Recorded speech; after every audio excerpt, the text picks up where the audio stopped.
Want it. I got one more team to put in the air, y'all. One more, hey, hey, one more team to put in the air. Hey, T, hey, T, hey, T, hey, T, hey, T.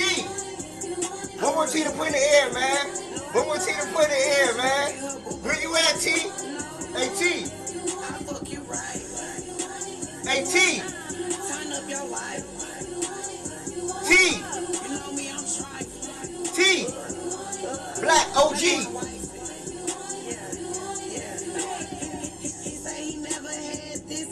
One more team. One more team. One more team. One more team.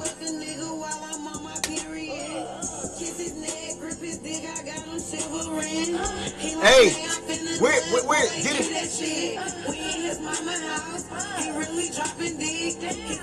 Where's T at? Where's T at? Where's T? T.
If you want it, shout out to Sexy Red.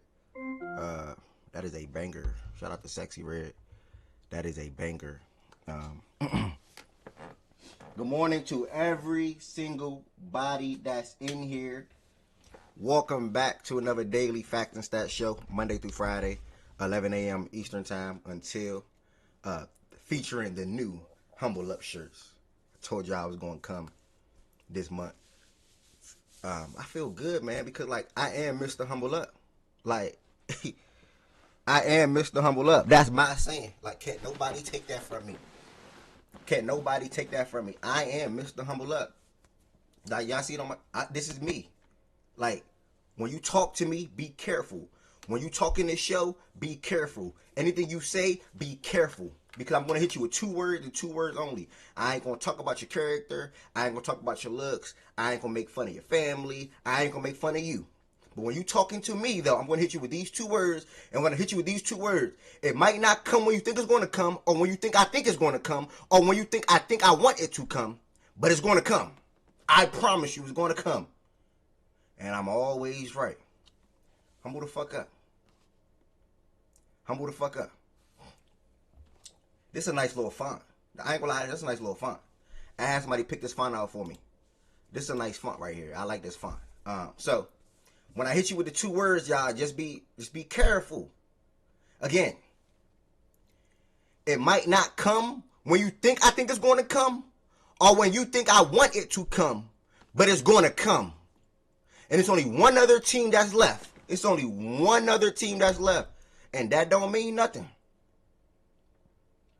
That don't mean nothing. It's only one other team that's left. Don't take it personal. If you are a fan of that team, don't take it personal. Don't take it personal. Don't take it personal, dog. Don't take it personal. Don't take it personal. Don't take it personal. Yeah, the Humble Up shirts, man. They knew. They knew. They knew. They knew. Like, these are new. Connected to iPhone. These are new. Like, these are just like, fresh out the heat press today. Like, I made sure I was gonna be ready for the show today. I made sure.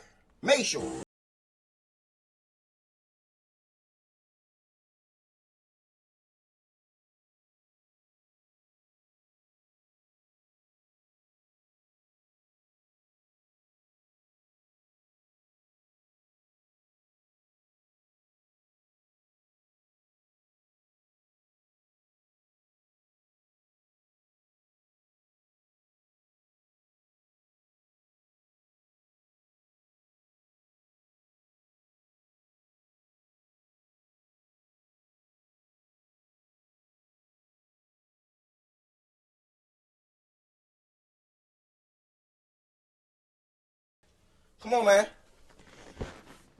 Come on, man. One other team left, dog. One other team left. Don't take it personal. Don't take it personal. Don't take it personal, y'all. It's a Monday. I'm feeling good. I'm feeling blessed.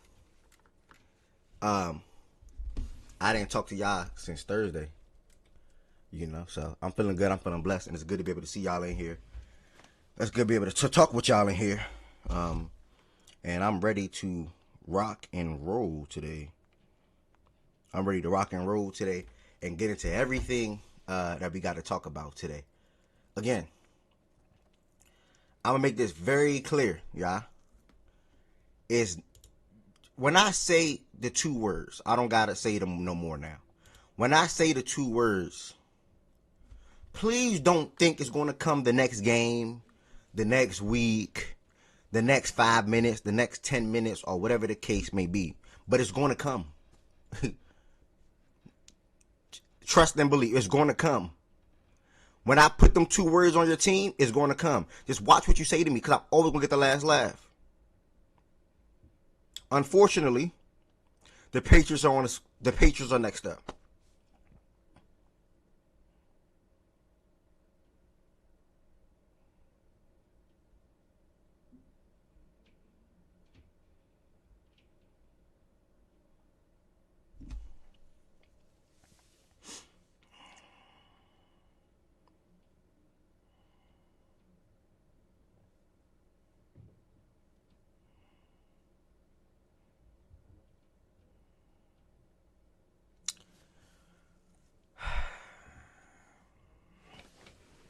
Nah, y'all need to see this all day today.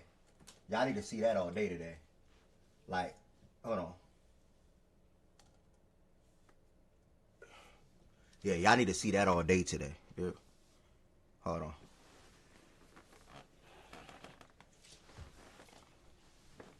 Fuck that. Yeah, that's in my background today, nigga. That's in my background today. Like, even if I gotta sit like that, that's in my background all day today. Like, that's in my background all day. Good morning to everybody that's in here again. Welcome back to another Daily Facts and Stats show. I ain't gonna lie, Chan. I only ordered the black just to order the black, but the white look better than the black, in my opinion. I'm being honest. The white look better than the black. But damn, the black looks so pretty. But then the white looks so good too. If any, oh, by the way, if anybody's interested in a Humble Up shirt, as y'all can see, I got some behind me. DM me or reach out to me. Whatever the case may be, I'll give y'all a shirt for $20. Anybody interested in a Humble Up shirt, $20. Just DM me or just get in contact with me or whatever the case, or we can talk right here, whatever the case may be. $20 Humble Up shirt. And just think about some of the characters. When you got this shirt on, think about some of the characters that you have or we have inside of Facts and Stats and the things that they say in the heat of the moment or moments. Again, I am Mr. Humble Up, and can't nobody tell me Humble Up because I am Mr. Humble Up. Like, how can you tell me to humble up when I'm Mr. Humble Up? You can't.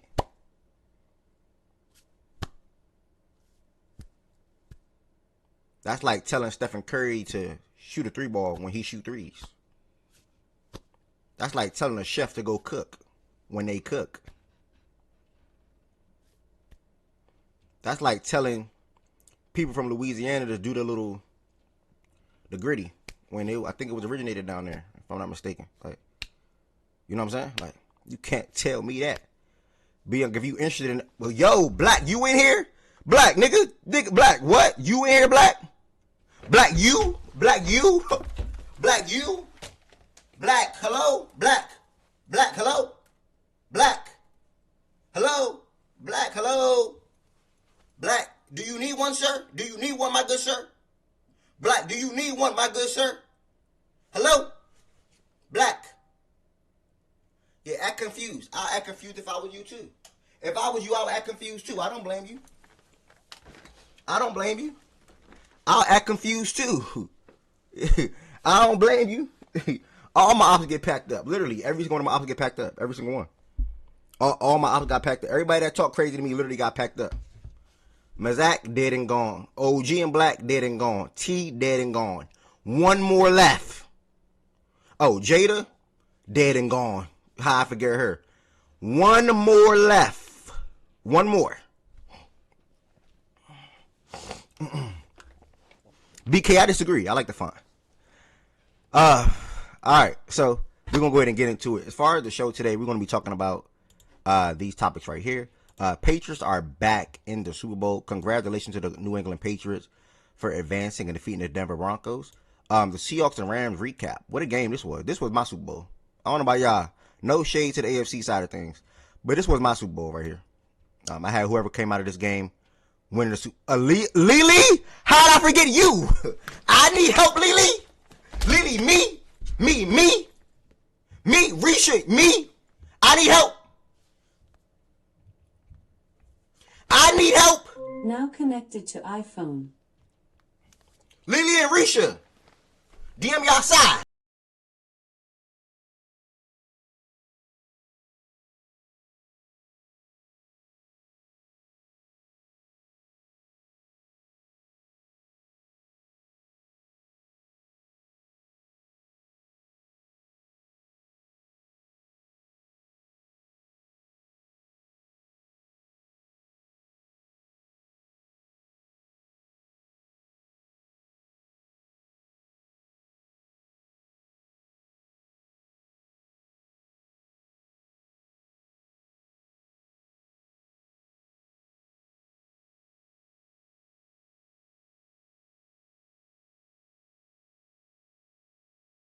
Oh, how'd I forget? How'd I forget? How'd I forget? How'd I forget? How'd I forget?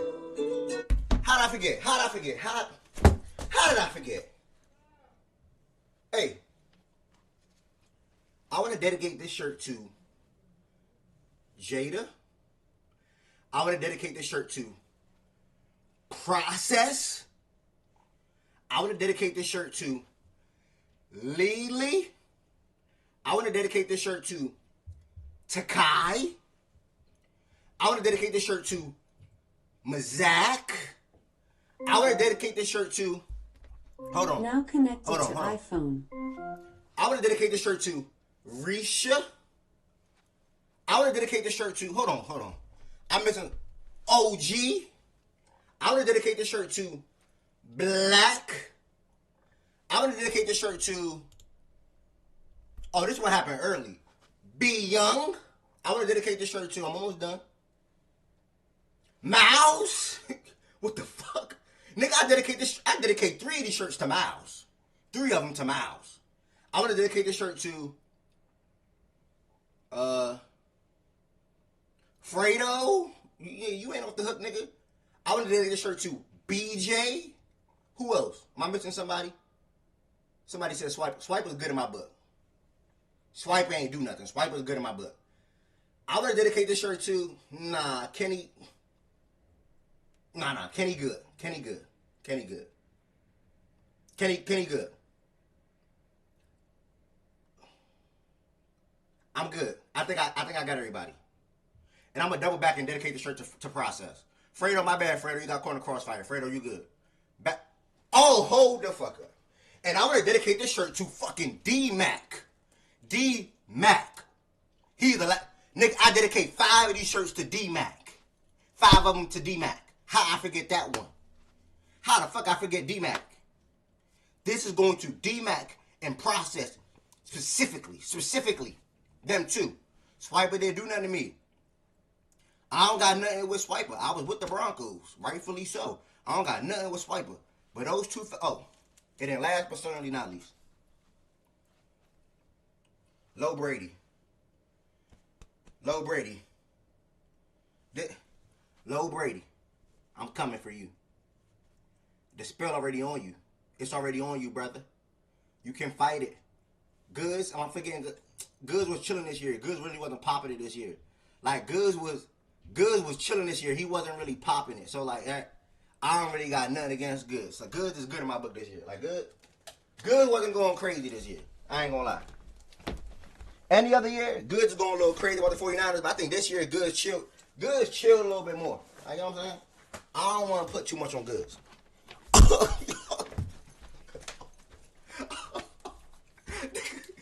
And this shirt get dedicated to Amadou. Thank you. Now, hold on. Damn. Hold on, y'all. Yo. Hold on. Okay, there we go. Amadou. Yes. 100%. Joe. 100%. Oh, Joe.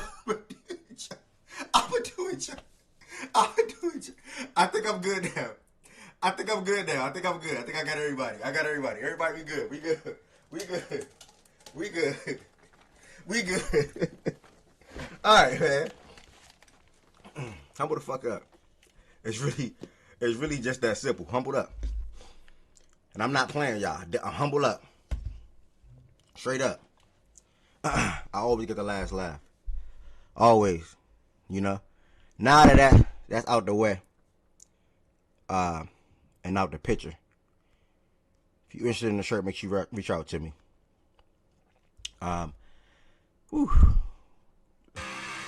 Did I get humbled? Again, you can't tell me about myself when it comes to that. Like, you can't say nothing to me. I am that.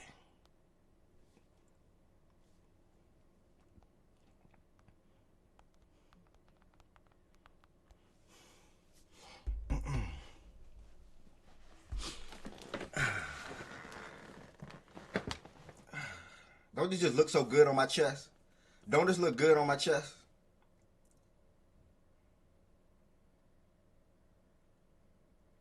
Don't it just look so good on my chest, man? Z-Farm! Hey, Z-Farm! What do you know? What do you know, Z-Farm? You been there. You called that Seattle shit, Z-Farm. You called that. I want to give you credit, my brother. Credit. All 3 levels. Credit. Shout out. Can't wait to hear you talk about that game. Alright, y'all. As far as the show today, again, one more time.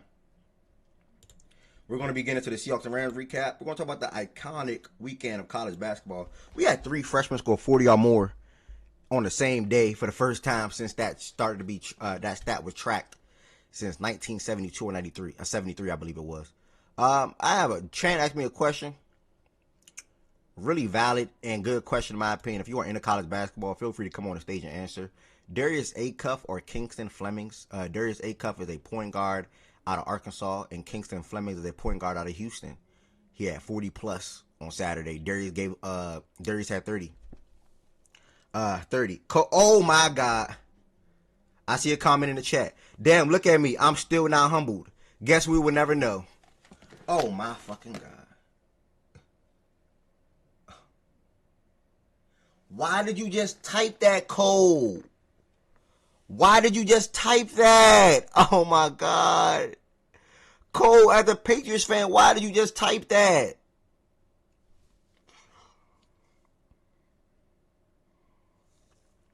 Damn, look at me. I guess I'm still not humbled. Oh my gosh. Good luck, Cole. Make sure you get you a shirt, Cole, after February 8th, brother. Get you a shirt, Cole, after February 8th. Thank you. Darius Acuff or Kingston Flemings. We'll have a conversation. I gotta refocus my camera. Damn. Hold on. Darius Acuff or Kingston Flemings. We'll have a conversation around those two guards and how well this draft class is in general around them guards. It didn't last, but certainly not least. We'll probably more than likely have time to get a little NBA recap in.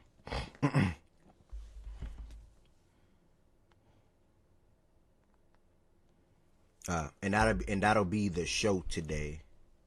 That'll be the show today. Stop speaking on him. Everybody trying to be Kingston fans. I remember November talks. Yeah, that got nothing to do with me. I made a video on that dude like 2 months ago. So I don't got nothing to do with anybody who you think don't like Kingston Flemings. Made a bubble for Lamar and that fullback in Buffalo. Shout out to Drake May, bro. If you watching on YouTube, y'all, make sure y'all hit the thumbs up button for me on this video. That helps the algorithm out for anybody that's surfing on YouTube to come across facts and stats. Be willing to type in the chat. Be willing to join the stage. Be willing to come back be willing to come back more on the day-to-day basis. I think that's what it's all about. And also, if you're watching, make sure you hit that subscribe button. There's a couple of things you guys can do on the YouTube side of things to extend your support for the platform. Feel free to become a member and or send super chats or super thanks at any time today. If you are watching on Twitch, which I love the Twitch folks, man. I love y'all watching on Twitch. Obviously got a lot of flexibility while watching on Twitch. I want to say thank y'all for that as well. If you're not following, make sure you hit that follow button. Fact and Stats is a daily sports show Monday through Friday, 11 a.m. Eastern time until. If you want to extend your support for the platform, same way I was just telling the folks on YouTube, you can by becoming a sub. If you have Amazon Prime, I will advise you to sub through Amazon Prime. All you have to do is connect your Twitch account to your Amazon Prime account, and boom, you are good. I dropped that link in the chat for Amazon Prime. Obviously, also subbing will help you avoid ads if you end up seeing any ads on like YouTube or Twitch or whatever the case may be. So I'm going to go ahead and drop the link. Joe, I appreciate it, gang. I'm going to go ahead and drop the link. They say you need a shirt, Joe. I'm going to go ahead and drop the link to join the stage on YouTube. And you should probably see the Discord already on playback. If you don't see it, it said playback. My goodness. I forgot all about playback. Shout out to playback, man. I forgot all about playback. My goodness, how times change. Like, life changed fast. Oh, funny. Playback, what a time. Spaces, what a time. Like, things just be going. How come? I don't know, man. They say you was talking crazy. All right, so I'm going to go ahead and hit the Discord, y'all. We're going to go ahead and start the show off talking about this Patriots and Broncos game. If you are an NFL fan and or a fan of the Patriots and or Broncos, you want to come up on the stage, feel free to come to the stage. Before we get to that, though, we're going to start the show off with who sold your parlay yesterday. Who sold your parlay yesterday? As we're getting started with that segment on this lovely Monday morning, I think I'm going to go back to the Patriots and Broncos game for myself. Patriots and Broncos game. Let me check the Discord real quick. Patriots and Broncos game. My main sale was Drake May not throwing for 150 passing yards. That was just like terrible. Like, it's just like it is what it is.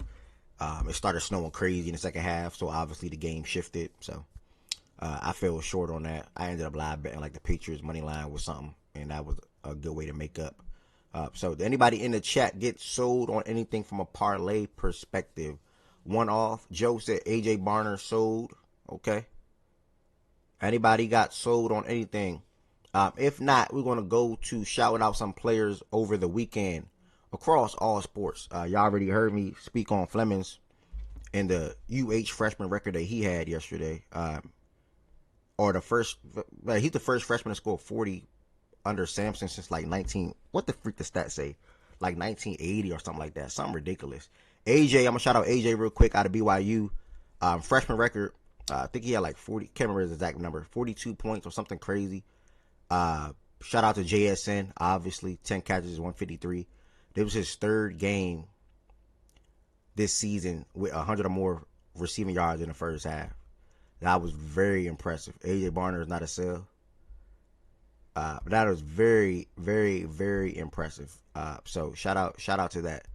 He's the only under Sampson with 3 dots. You literally just heard me say the same 2 things in one sentence, and I let it off with the second part. But you literally heard me start off with that. Doesn't make a difference.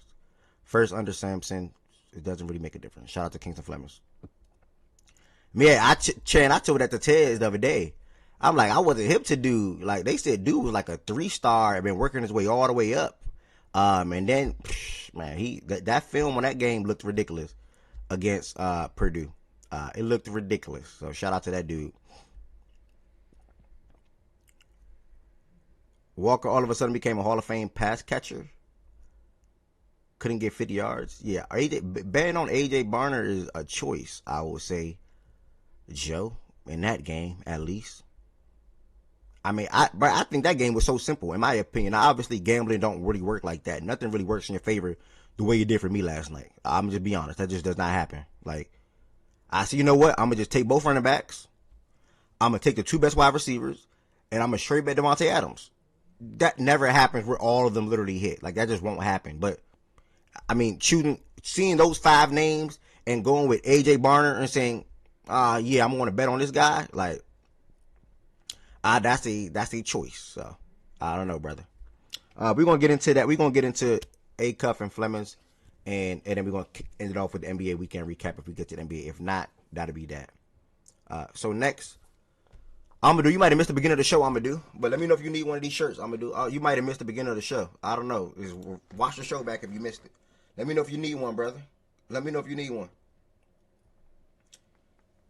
Imawari is the super real deal. That nigga is a baller. I love watching players, and I'm impressed. Like, he was crazy yesterday.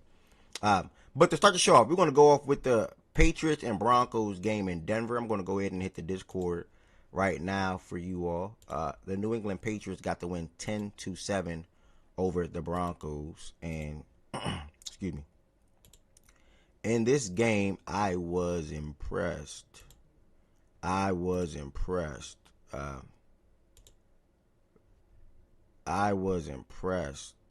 Hold on. Man, that nigga Byron, he wait on the Discord. This nigga was the first. That nigga almost beat me in here. Hold on. In this game, no, I lied. In this game, I was not impressed. This game was, obviously, it went the way it went. You know, the Patriots, they got the win, you know, at the end of the day. And all be obviously, you know, the Broncos wish they had Bo Nix, but they had to come into this game knowing they did not have him. And they started off with the ball. Patriots forced them to punt. Their defense came out, locked the fuck in the first half. I'm going to give the Broncos credit. Their defense was balling in the first half. Their second offensive drive in the first half, it was a good offensive drive. Ended up with Stidham throwing a touchdown pass to Cortland Sutton in the back of the end zone on a play action and got the Patriots dime backs confused a little bit. And after that, they didn't have another good offensive drive. I mean, the Patriots defense keyed in and locked in. The pressure was there. Both defenses' pressure was there. Drake May was sacked 5 times. Stidham was sacked 3 times. And that's not even also talking about that's not so. Let me know what I'm gonna do. That's not even talking about the times the quarterbacks weren't sacked. You know, so I mean, really, this wasn't a game where Drake May hasn't been playing as great in the playoffs in general, to be honest. But this wasn't a game where Drake May had to win the game with his arms. Instead, he used his legs. He made a lot of good timely runs, and especially the last big run that they made to get the first down. After Stidham threw that interception to Christian Gonzalez, where I genuinely don't know what he was thinking there to let the ball out that early, and it went like that. So, Really, shout out to the Patriots. I think the ground game was decent enough between Stevenson and May, and wide receivers didn't show up or didn't do anything. The biggest throw of the game was to Mac Hollins for 31 yards on a beautiful ball. By the way, that was a beautiful ball over like two defenders. I want to say Drake May delivered that throw to Mac Hollins in his first game back. By the way, so Broncos is a tough pill to swallow. The defense was good. The weather obviously impacted the game with the kicker missing like 2 field goals. I believe it was 2 field goals. The kicker Will Lutz missed 2 field goals. One of them was blocked, So shout out to that. I forgot the lineman that did it, but shout out to the lineman that getting his hand on the ball. But other than that was some tough conditions to play in. But that's what playoff football is all about.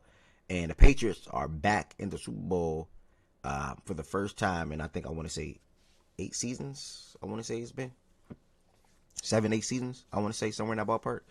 And they have a quarterback they can believe in Drake May. And so hopefully they can win or lose. If they win, continue to build on this and try to not repeat, but try to get back into the Super Bowl again and or repeat. I'm just throwing it out there. And then obviously if they lose, they got all the experience that they need and how to and what they'll need to do to improve their team this offseason to sort of kind of get back in contention. And that's obviously winning the division again and or winning multiple playoffs games again. And the biggest thing of them all, being in the NFC Championship game and potentially get to the Super Bowl again. So that's what it'll be all about for the Patriots. Win or lose in this game. All in all, shout out to them in the season that they've been having, 14-3, undefeated on the road. They won another road game yesterday. And as far as the Broncos, again, just a tough pill to swallow, man. You don't want to end your season like that. And it's hard to win that game with a backup quarterback. And obviously they got some things to address on their side as well from a wide receiver perspective. You can always get better in different areas as well. And that's pretty much really all I got to say about that game. If anyone else Cole, I'll pass it to you, my brother. Cole, what's going on, bro? Round of applause. Baby, make that stand-up clap. You got anything to say about the game, bro? All right. Let me get it out of the way. All right. Real nasty game. It did not look good at all. real nasty game. I kind of feel for Broncos fans because it's like, y'all really had to load that game up with that bum at quarterback. But it's crazy because the first drive he had, his little 50-yard ball in the Mims when Jalen Hawkins decided he's just going to forget he had the deep zone, but whatever. After that, Stidham really didn't do anything. He played how I expected because he's not good. But, Drake made the plays when we needed him to make the plays. He didn't do it with his arm. He did it with his feet. Actually sealed the game with his feet. So, just shout out to Vrabel, man. Nobody expected us to be here from 4 wins to the Super Bowl. Like, you really can't draw up a better story than this. I don't care about the schedule. I don't care about who we had to play to get there. Don't care about any of that. We in the bowl. The fucking bowl. It's almost like Brady's still here, nigga. Oh man, that's a. So you comparing Drake May to Tom Brady, okay? That's one way. You're putting words in my mouth. Never said that. Okay, brother. Good luck in 2 weeks, man. Blaze is man. Yeah, we don't need it. Kubiak be cooking up that shit. We gonna need it. All right. Anybody else got some words on Patriots and Broncos? Yeah. Listen. Let me tell y'all something, right? People, y'all really sat there and tagged me a million times about Josh Allen last week. Like I gave a fuck. Because you want to know why I don't give a fuck? Because Sean Payton is going home. So how can I lose? I will always win the war. Don't matter what it is. I will always win. Hold on. What war did you win? Tough season, Broncos fans. But Sean Payton's going to be Sean Payton. And Cole is more so about Sean Payton being a fucking failure. So I win regardless. All right. Anybody got anything to say about the? Anybody got anything else to say about the game? Why did he not think his 3 points to go up 10? I still don't understand that decision. Because, and then the play call really just threw me off. Because he thought he can move the ball. That's it. He didn't care. He didn't care about those 3 points, and those 3 points wasn't important to him. In the grand scheme of things, where he was in the game, going for it, was it the worst idea? No. Because if they went for it, didn't get it, and then like some other time in the game, literally just some other time in the game, they were able to get 3 or 7, no one cares. Like people care about it because of how the game ended up playing out, which is partially because of how the weather ended up being. Like I know there was always like they kept saying like, oh, they could possibly be snow in the second half. I don't think anybody expected it to be that much snow. It's where niggas could barely fucking see. But even if you do see snow, you play in fucking Denver, dude. And you're playing a team that plays in New England. So like really in your mind, you're like, snow, but like not necessarily. So like, yeah, I mean, did he get cute? Yeah. Do I think he probably should have took the points? Yeah. For the most part, I think most coaches should take the points. I think when you have points that are available to you, you should take them because you never know how a game is going to play out. But I think the harking on the point of like, well, he should have took the 3 when he had the 3 and we should have been in overtime and blah, blah, blah, blah. I think that's a mute point personally.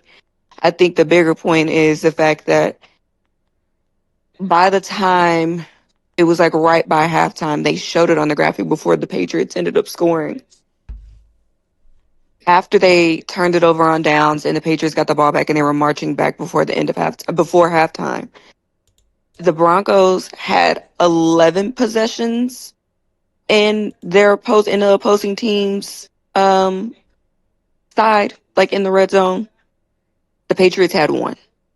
Then they scored at the end right before halftime. That made it 3 plays. So you have theoretically that entire first half, you should have more than 7 points. 1, if you're able to move the way that you were able to move down the field, if you're able to get in the opposing teams like in scoring position, you should have more than 7 points. Fuck the 3 points, bro. Why wasn't their offense able to convert any other opportunity before that? Like the Patriots defense was on their heels the entire first half. You tell me you couldn't do shit? That it was only 1 opportunity to score 3 points in the first half when it was clear that you were able to move the ball?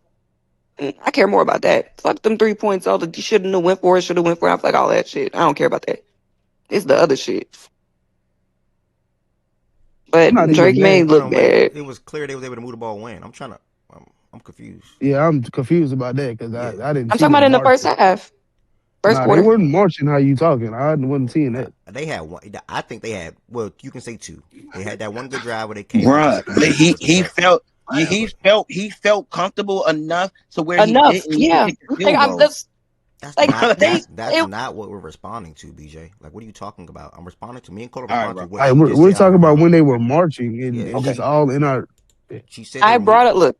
I need y'all to listen to specifically what I am adding into the context.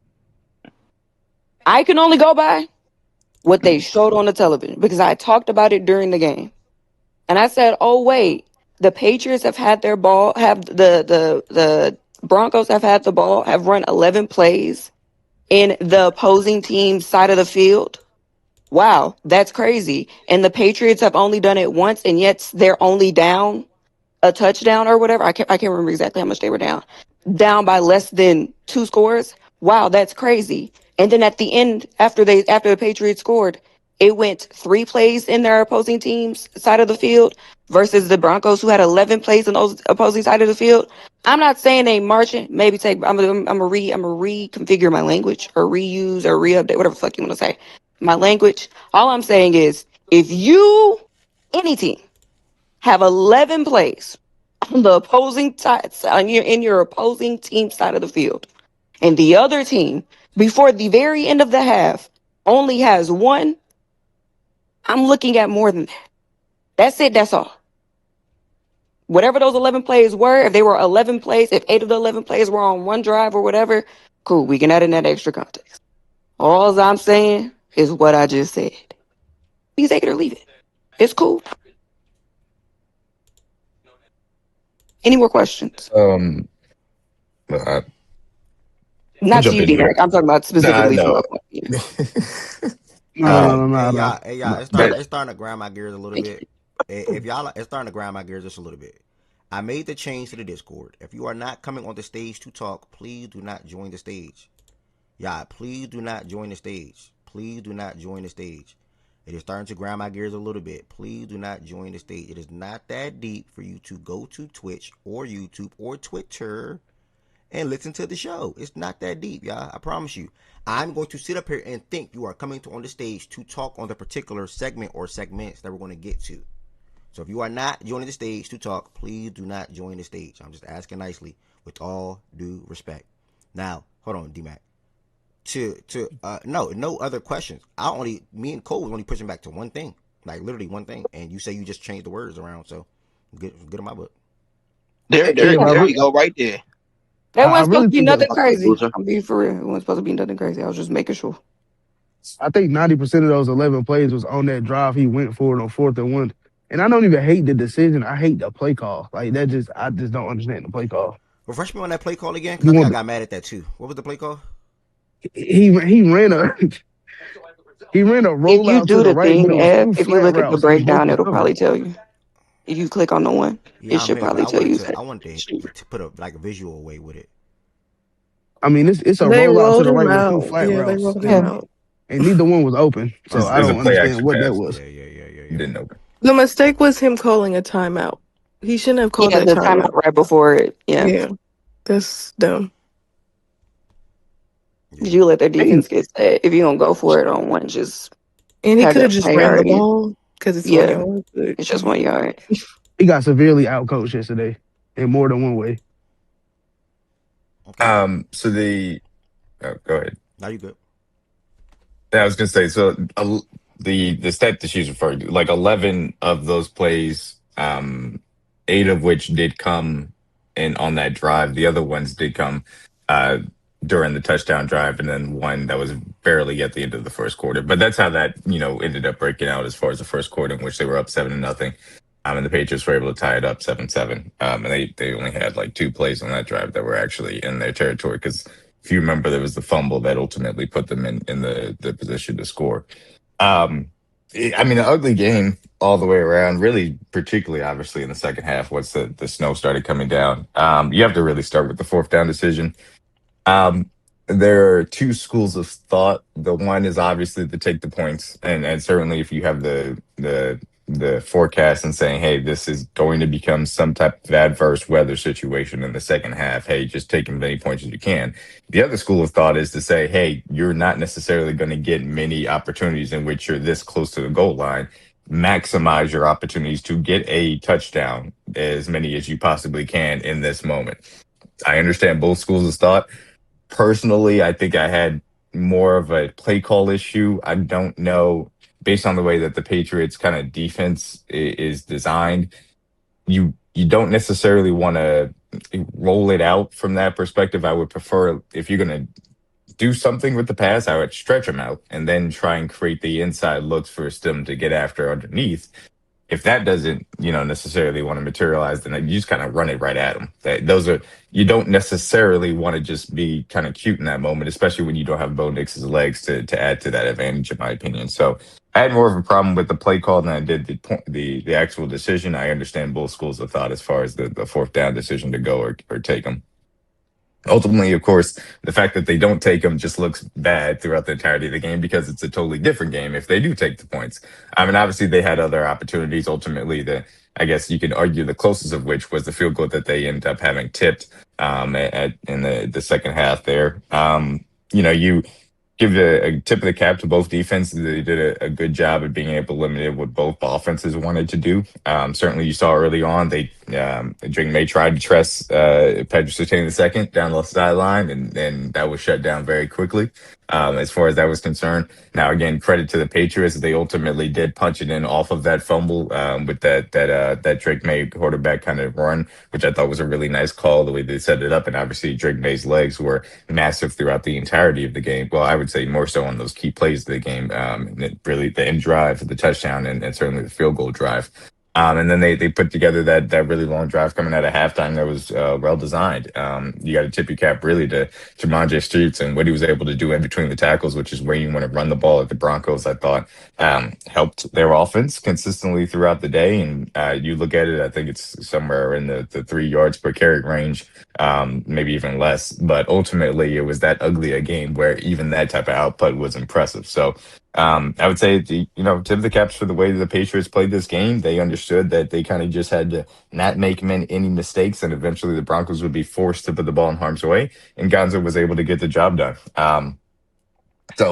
And then also, like, I mean, I'd love to be able to be some type of incredible critic of Jarrett Stidham, but I mean, I thought that while the game was within reach, he did his job.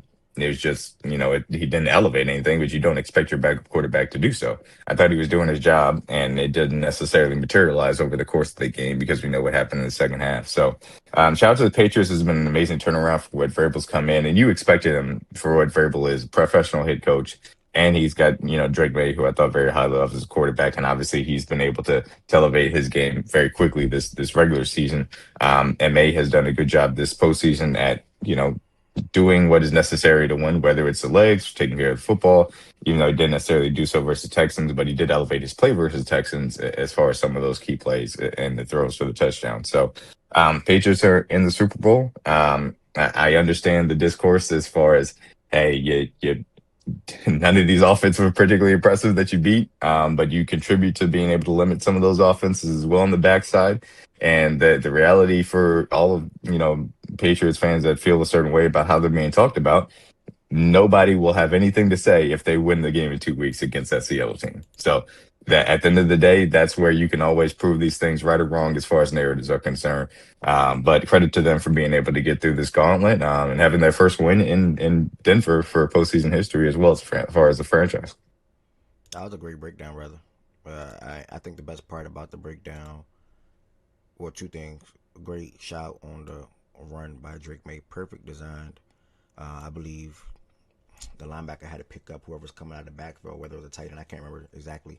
And then May knew he had the lane. Great call. And then everybody talking about the schedule. I don't bring it up as often as others. Obviously, it's been very favorable in the Patriots' favor, but they're still going out there and taking care of business. And then even the Patriots, even this postseason run, been fairly favorable as well.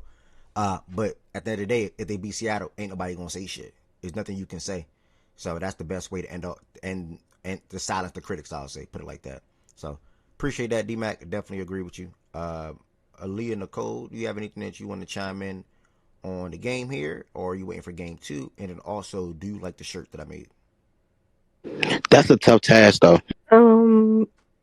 Please don't piss me off. But anyway, I will say that to reply to D-Mac when he said Stidham, like he was what he was. Like he wasn't terrible, but he did give up essentially 7 points with that awful fumble. So I don't know if he would like that playback. I think other than that, he was solid for what he was, but he did contribute to their only touchdown of the game, the Patriots, and I don't think they would have scored a touchdown the entire game. So there's that. But this game was just a battle of the defenses. It proves that it's about a whole team game because Drake May has not been good this postseason. Like, he's done the necessary things to get them this far, but he hasn't been the reason that they're winning. Their defense has been the reason. So this is, once again, just proof that you build around. And football takes a whole team. It's not just about the quarterback, Your quarterback can play mid to just basic enough. And if you have a good defense, good special teams around you, you can get to the Super Bowl and you can get it done. So congratulations to the Patriots. Congratulations to Mike Vrabel. The Tennessee Titans are hilariously dumb for ever letting him go. God bless that organization. But yeah, shout out to the Patriots. I have more to say about the next game. This was, what it was. You say you have nothing to say about the next game. No, I said I have more. Oh, I was about to say. I have more to say. You can't. Let's use our ears. You got big ears, so you should be able and your to. ears are not working good Huge either. ears. I actually like the shirt. That's crazy. I don't care about that stupid shirt because you've gotten humbled. So how can you be the face of humble? Like you're the face of humble up. You are. You're the face of humble up because you've been humbled the most. Extra context. You and your little team. I'm not gonna say that other name because I know how you get Little about is them. But crazy. you've been humbled. You just You've been said humbled. Just know okay. that. That little team. Little is Extra I context. think the second.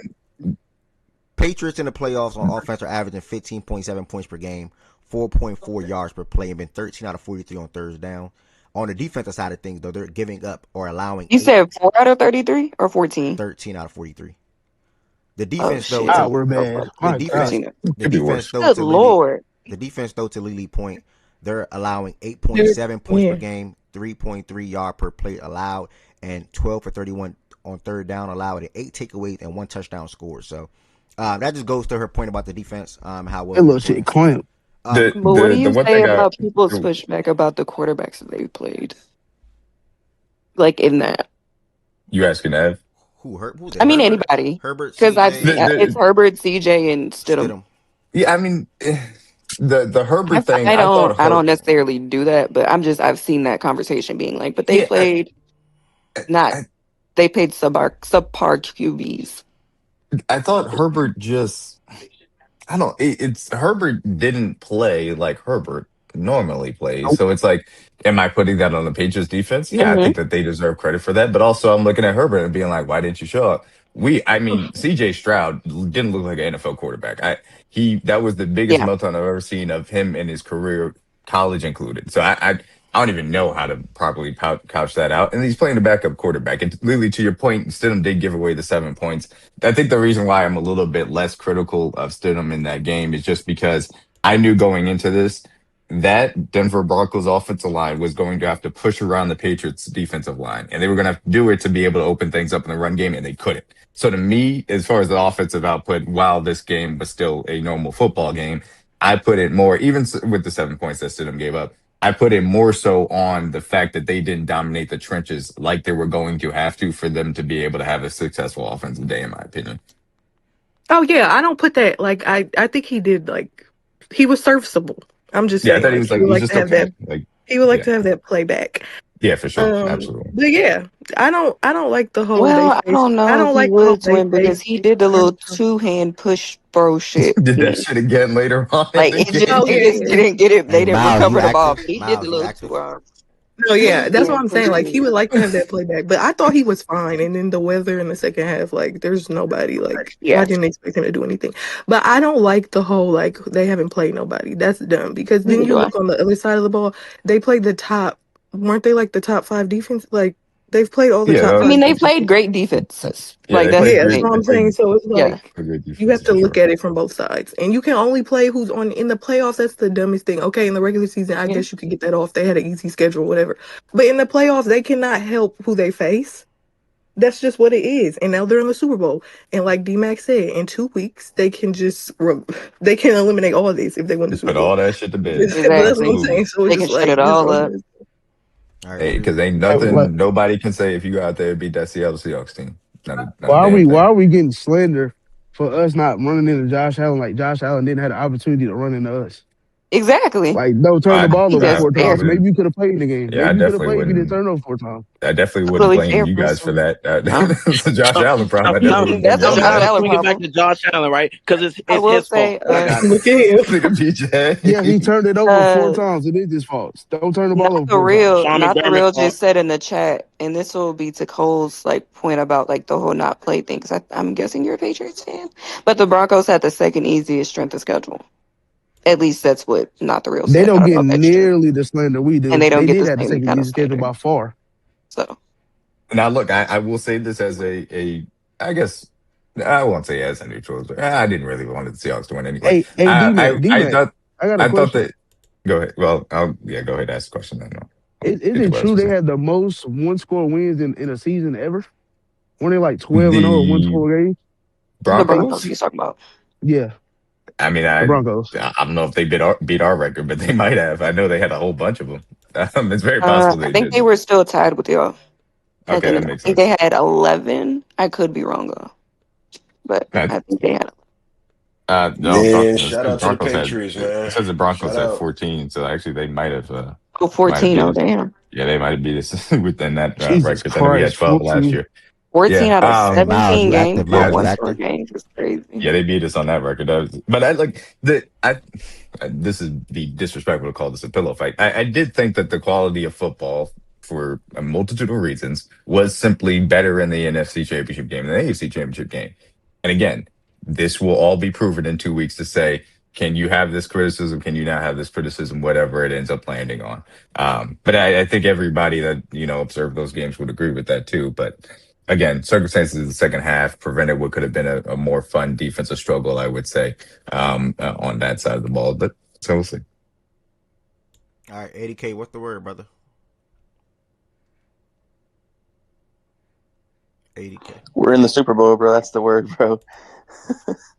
It's crazy, man. I didn't really expect it this year. Like September, the narrative for fans over here was not anywhere like it wasn't gonna be a Super Bowl, bro. But we had to deal with the schedule slander all year, man. But you really can't say shit if we win on February 8th. So I'm not gonna say too much, bro. But it's been a good 24 hours, bro. I'll say that.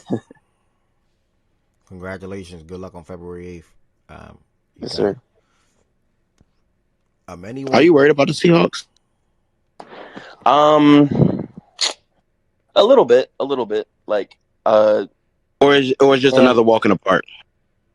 I'm not like probably definitely the hardest team we'll face, but I think that they're beatable. Like, I definitely think they're beatable. I'm not really worried about Darnold, even though I do think he had a great game last night. Kenneth Walker was pretty impressive. I think he's going to be the best running back we faced this whole playoffs. Their defense, like, I think we can get to him. I don't think Drake May will be pressured as much. But I don't know. It's hard to say. I just Will Campbell and Jared Wilson have still not been great. So I don't know, but I think they're beatable. But I think it's going to be a better looking game for us on offense. But at the same time, like, it can go either way. So I haven't really dug deep into it yet. But I think it's going to be a good game. I think it's going to be a good game. I think it's going to be kind of close up until a point, and then a team will probably take off in like the late, early fourth. But yeah, I'm not really too worried. I'm not like, I think it's either way. I think it's a fair matchup. So you're not worried about Drake May? Because Drake May ain't been looking strong in the first 3 games. I'm actually less worried this game because the weather's better. I think, like I said, I think he's gonna have more time to throw. So I'm not as worried about Drake, at least. This is the worst D line he's seen all playoffs. I mean, it's the worst out of the bunch. All right, anybody? Well, I do not agree with that. But they're also I do not agree with that. collection of You DBs. think the Chargers are in my worse? opinion, they got the best collection of DBs, brother. The Seahawks. No, not personnel. Interior, the defensive line. I the really like Seahawks Leonard Williams. I interior do. is stud. Both of those. Yeah, they got the guys best run defense in the are league, fucking brother. awesome. Okay, can I ask you are you going off name value or are you going off actual statistics and what we've seen on the football field? You talking to me? Murphy, Yeah. Leonard Williams, Reed. Anybody that's saying that, too. I'm curious. No, I just like the they were better Texans than D line Houston. and Broncos D line more.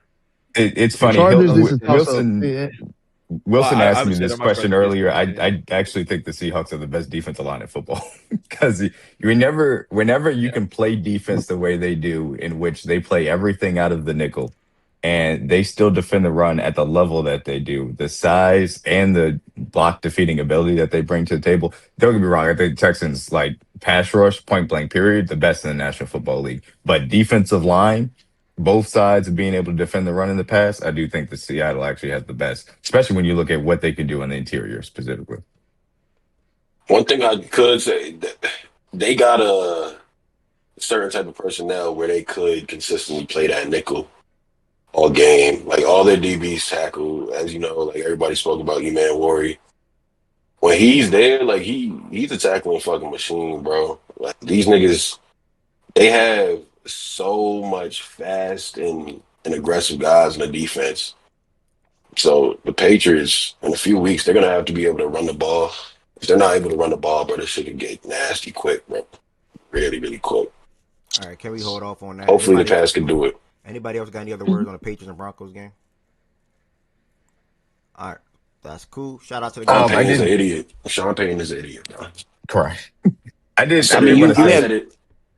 I Sorry, said go it ahead. immediately as it happened when he went for it. Like, you got to take the points in those scenarios. You got to control the game. I think they would have went up 10-0 Yeah. at that point. You got to keep your foot on the team's neck, especially when you're the ones at home. You're missing a quarterback. You know snow is forecasted. Like, you just got to do it, bro. Go to the Super Bowl. Like, you can't leave points on the board no matter what in these types of games, because every yard is going to be hard to get. But Sean Payton did a terrible thing, went for it, and the play call on top of that was insane. Like, I don't know what the fuck he was thinking, but You might have. it is what it is. Good. You might have missed the beginning of the show. If you look behind Yeah, I wasn't here. if you look Oh my behind me, gosh. I got these shirts, right? They said they think you need one. I said, you've been on some chill shit this year. Like, I don't think you've been going crazy this year. Like, why do you need a humble up shirt? And niggas were like, nah, good. Are you sure? How you feel about that game? Oh, what? Bro, niggas dead ass. That's what I'm saying. Sometimes Yes. I just be thinking niggas just want to say my name just to say it, gang. Ev, you should Like, have heard bro, him in like, the they chat just want to last say night. my name just to say it I at this what? point, bro. I don't know I why I what? need no humble up shirt, brother. You should have heard him in a real sports chat last night. We the worst team that's ever made the Super Bowl. That nigga does need to get humble, gang. He was does. saying that yesterday.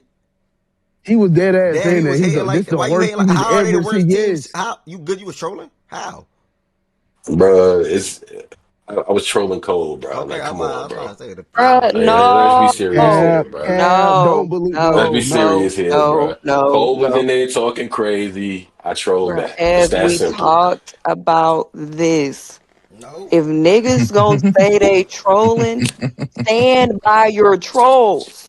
Stop saying I was trolling and then walking away from your troll. If you was trolling, stand by that shit. If you was telling You're the not even truth, a real troller. stand by that shit. If you was being a hater, Ari, you not in stand the by that chat shit. to understand. Like, Bruh, it's a look, I troll back don't and care. forth. This You ain't not about in the there. chat, nigga. This is Chill, about gang, niggas walking away chill. You from their not troll. in it. Like, No, no, The host no, don't hold no, nobody no, accountable because he's part of the no, problem, by the watch way. out, bro. He's also a troll, by the way. no. You just want to You're say part of the This, problem. this, You just want to say You're Ev, part of the problem. And also, this, good, you keep telling me it's not Ev, about the fucking chat. That's why I told Ev we've talked about this before. Nigga, this shit ain't just about you, my nigga. This is about a whole bunch of people. Bro, this Have you is the walked away from their dynamic me and trolls? Cole got, bro. Like, y'all my gotta brother. chill, gang. Watch Niggas talk out, about the bro. dynamic. You My just brother. Just like I got a need to What's up, Bear? I dynamic hear to you, relax. ignore Bear. BJ. What's up, Bear? Do not. This nigga need to be humble because this nigga came in here last night talking shit, talking about we was gonna be the worst team to make it to the Super Bowl. Oh, he came in here, is it? He came say in that here in and and here. said So that. So you he be doing said this that shit in Yeah. here. everywhere. At the He's chat. trolling Hold on, everywhere. me. Okay, Good. you're I guess it's lying. not just So the you're chat. lying. Hold on, good. I guess it's not You just said the it in chat, here I too, guess. then, Goods? You said what? You said it in here too? What are you talking about? Can somebody get proof of that? Ain't no way, bro.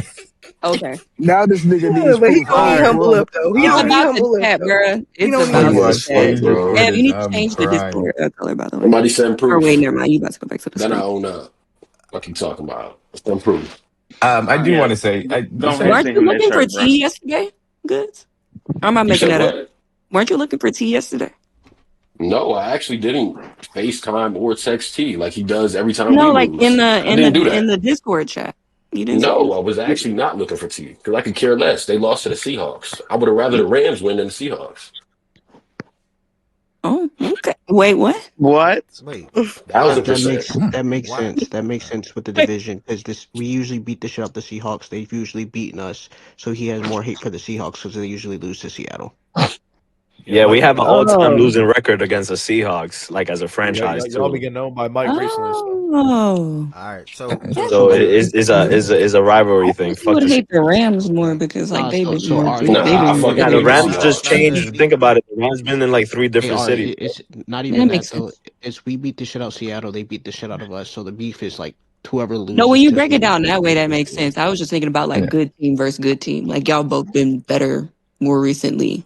So like I figured that's why y'all would have static and shit, and like the fact that y'all met up before in the playoffs and like y'all You got knocked to each think other out about in the Legion playoffs. of Boom. Love Biz that. was a child Yeah, watching the his team early lose to early Legion of Boom. 2010s ones. And Yeah, then you but then still that Bro, makes got sense when you go I back that just far. you don't got to Even think before about that, like if Lilo, you if like you look Russell at the Wilson Yo, franchise, was we yo, had yo, like yo, 7 yo, straight yo, yo, games where yo, we yo, lost to yo, them. yo, yo, yo, yo, yo, yo. My goodness. With all due respect, by the way. All right, D-Mac, were you about to say something before that just happened? In good context, by the way, for everybody that told us about the whole Seahawks rather win type of thing. D-Mac, were you about to close out something with the Patriots and Broncos? Yeah, I was just gonna say real quick about Drake May. And it's only because Wilson asked in the chat if Drake or Josh had a better performance. Josh made more plays, but at the end of the day, you got to do what is necessary to win. That is your job as a quarterback, and sometimes that means not doing fuck up things.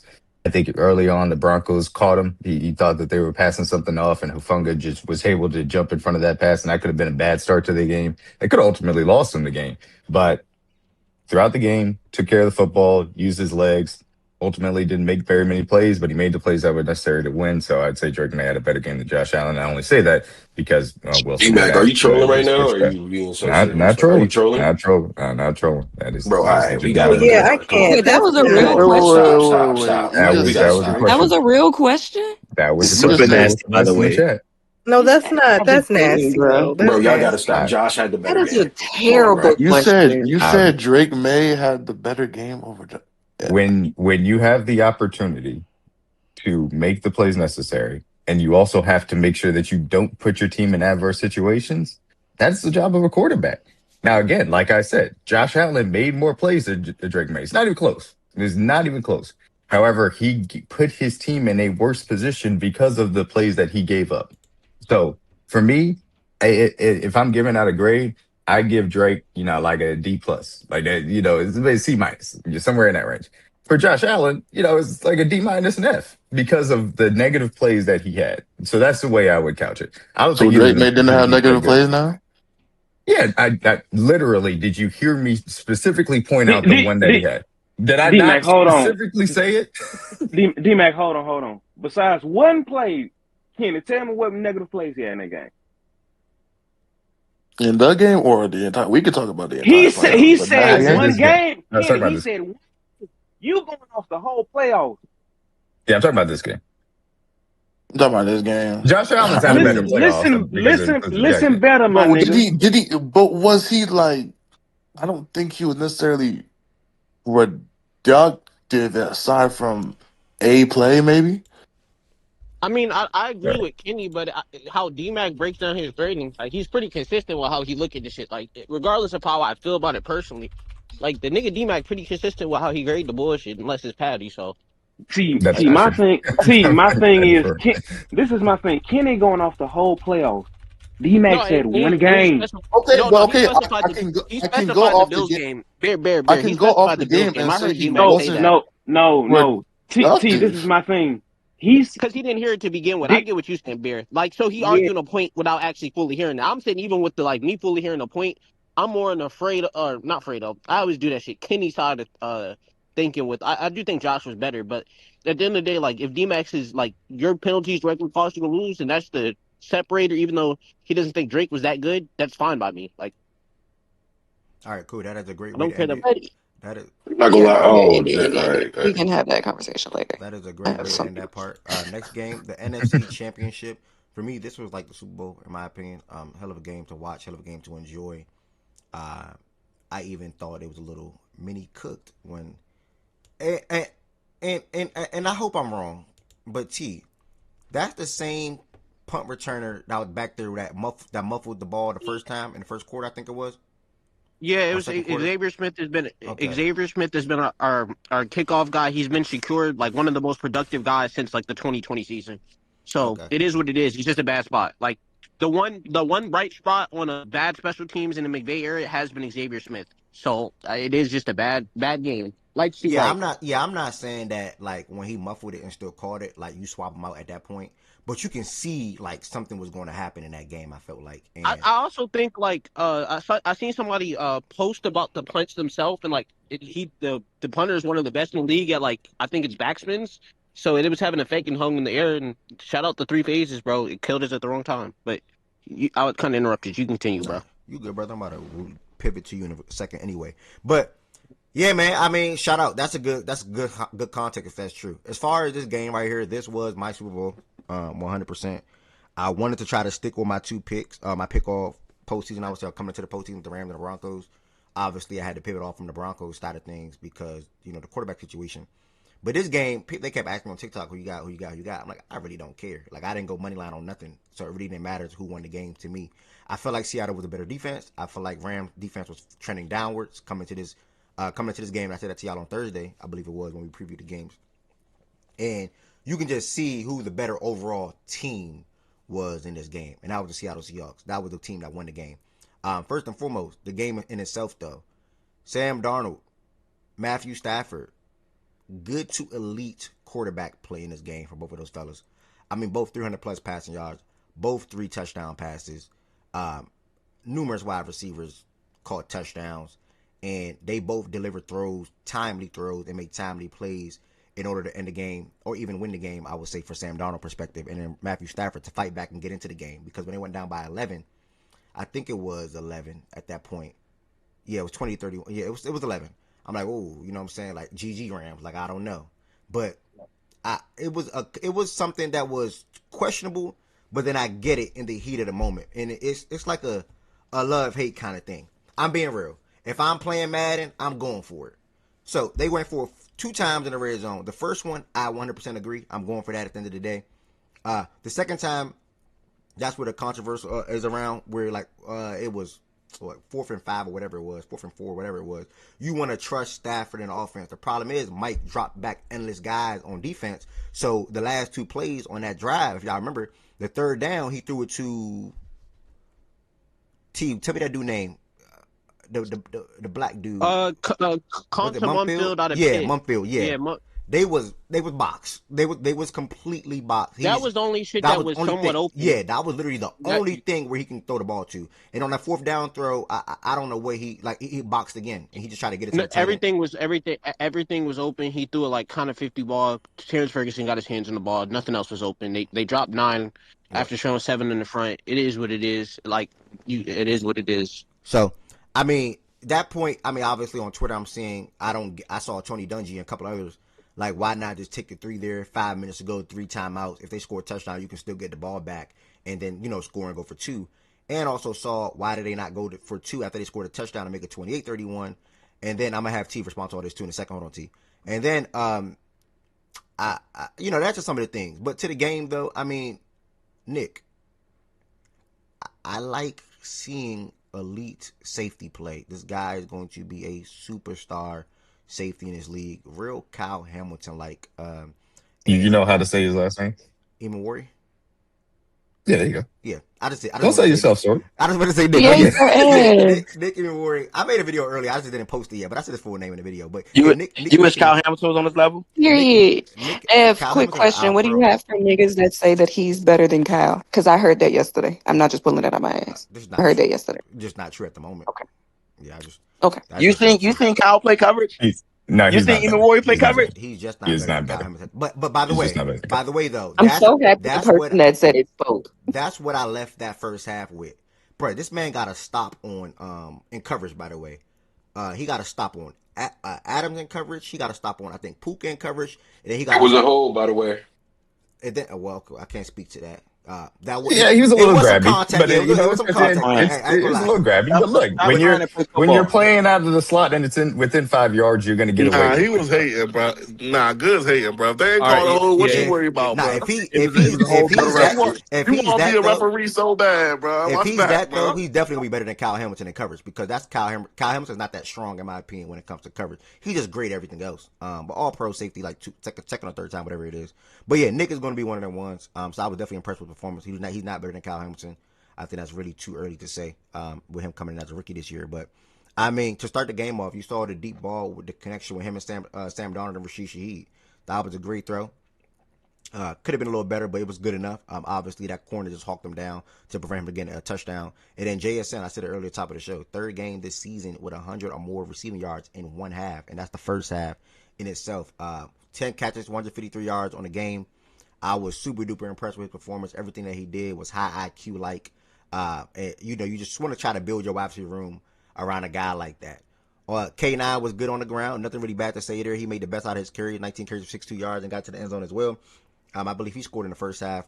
Probably was the first touchdown of the game on the outside run. We broke out to the outside where Byron Young or Jared Rich, whichever one it was, got blocked pretty well on the outside. And they couldn't really make up, catch him quick enough. On the Rams side of things, man, I mean, damn, Sean McVay and Clint Kubiak do a really good job at calling a national football game on the offensive side. I mean, JSN out the backfield on that touchdown route right there, beautiful. Kyron Williams out the backfield on that touchdown route / call, beautiful. Like, they did a great job on that side of the ball right there for both of those. I'm going to give both of them credit. And then Matthew Stafford was really damn good yesterday. You hate to see them lose that game. I feel bad for Devontae Adams, personally. Hell of a wide receiver, and he's going from team to team and trying to find his way, to a Super Bowl, whatever the case may be, and he falls short again. I think him and Puka did their job. Puka's a freaking dog. I wish Puka had the opportunity to even get out of bounds in that last throw so they can do some type of Hail Mary heave. Obviously, wasn't going to probably end up in a touchdown, but I think the Rams defense, when they needed it to be good, it just wasn't good enough. Like Alili just said in the chat, he's not on 5 in championship games, and that's why I feel bad for him, Kenny. So, I mean, I enjoyed the hell out of this game. I'm pretty sure everybody else is going to say way more, so I cannot wait to hear what I got to say about it. But I just want to do a little slight introduction to this game right here. Seattle 31-27. I want to go T and then Z Farm, because I'm always give my brother credit. Like he was one of the ones that was right there all year, and I'm gonna leave it there.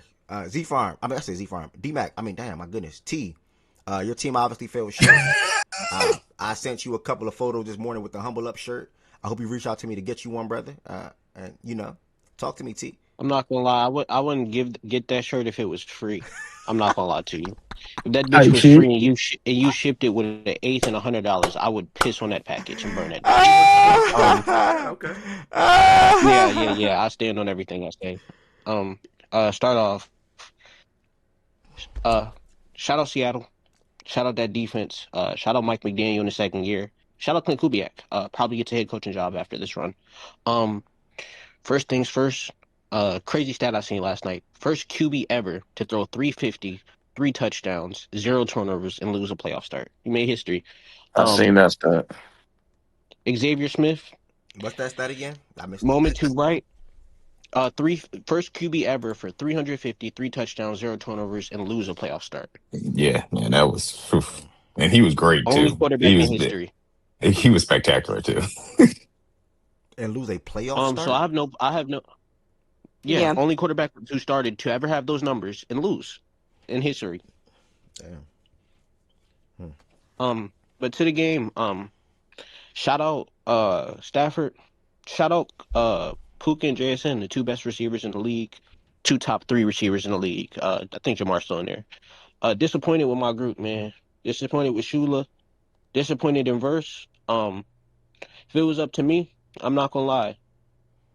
A lot of niggas gotta go. Shout out to Xavier Smith. I think you've been in the late 5 years. Preseason demon. Always on special teams. Made some good plays. Time to go. I don't know how much a good special team coach cost. That got to come in the building ASAP. Sean Dolak got to be on a 53-man roster. Shout out Omar Spates and what Nate Landman did from a run-stopping position, but we need somebody who can cover from a linebacker standpoint. Verse got to learn the pass rush move. Hopefully we can trade that nigga for Crosby. We need a game changer. Every pick we have should be spent on a cornerback. Some of the Rams truthers in the Rams chat said all year they hated the way we drafted Terrence Ferguson in the second, Jacquez Hunter, and I think the third or the fourth. That we just didn't draft a cornerback, and it bit us in the ass. We made no improvements there. Tried to get Ramsey, didn't get Ramsey, made no improvements. It is what it is.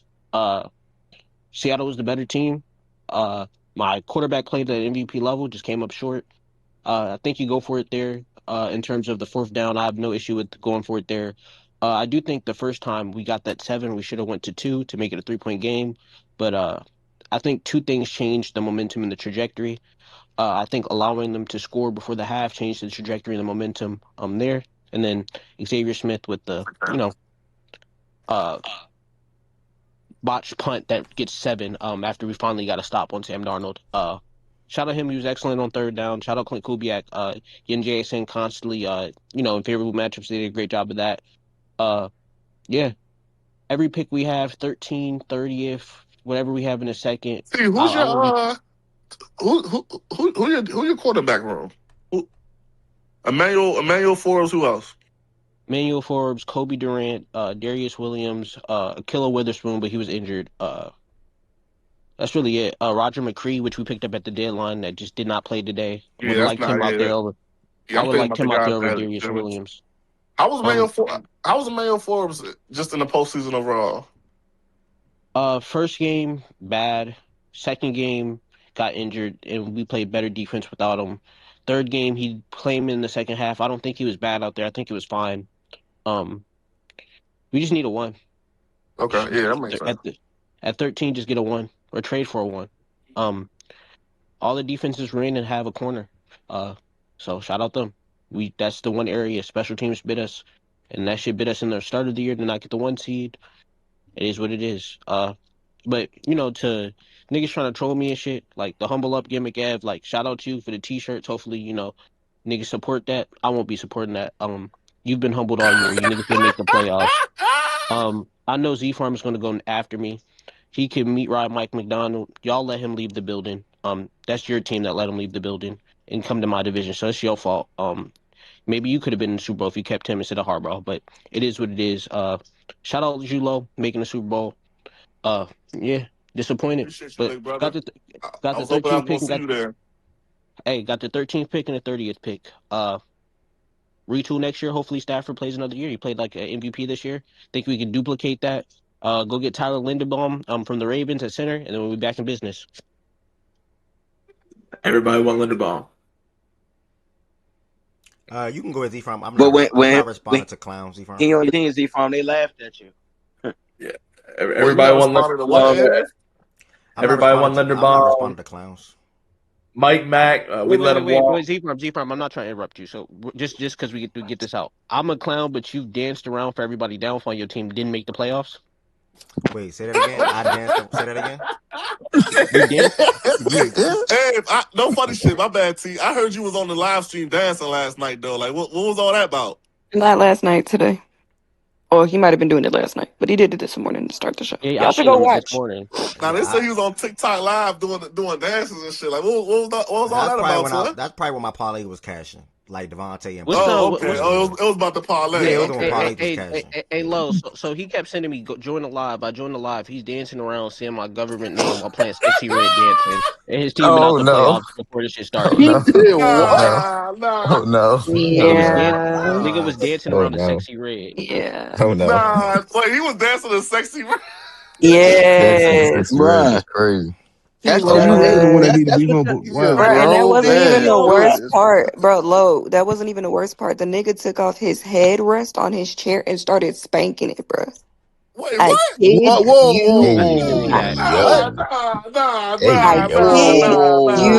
Not go watch. Hell nah, that's your man, bro. Hey, Lo.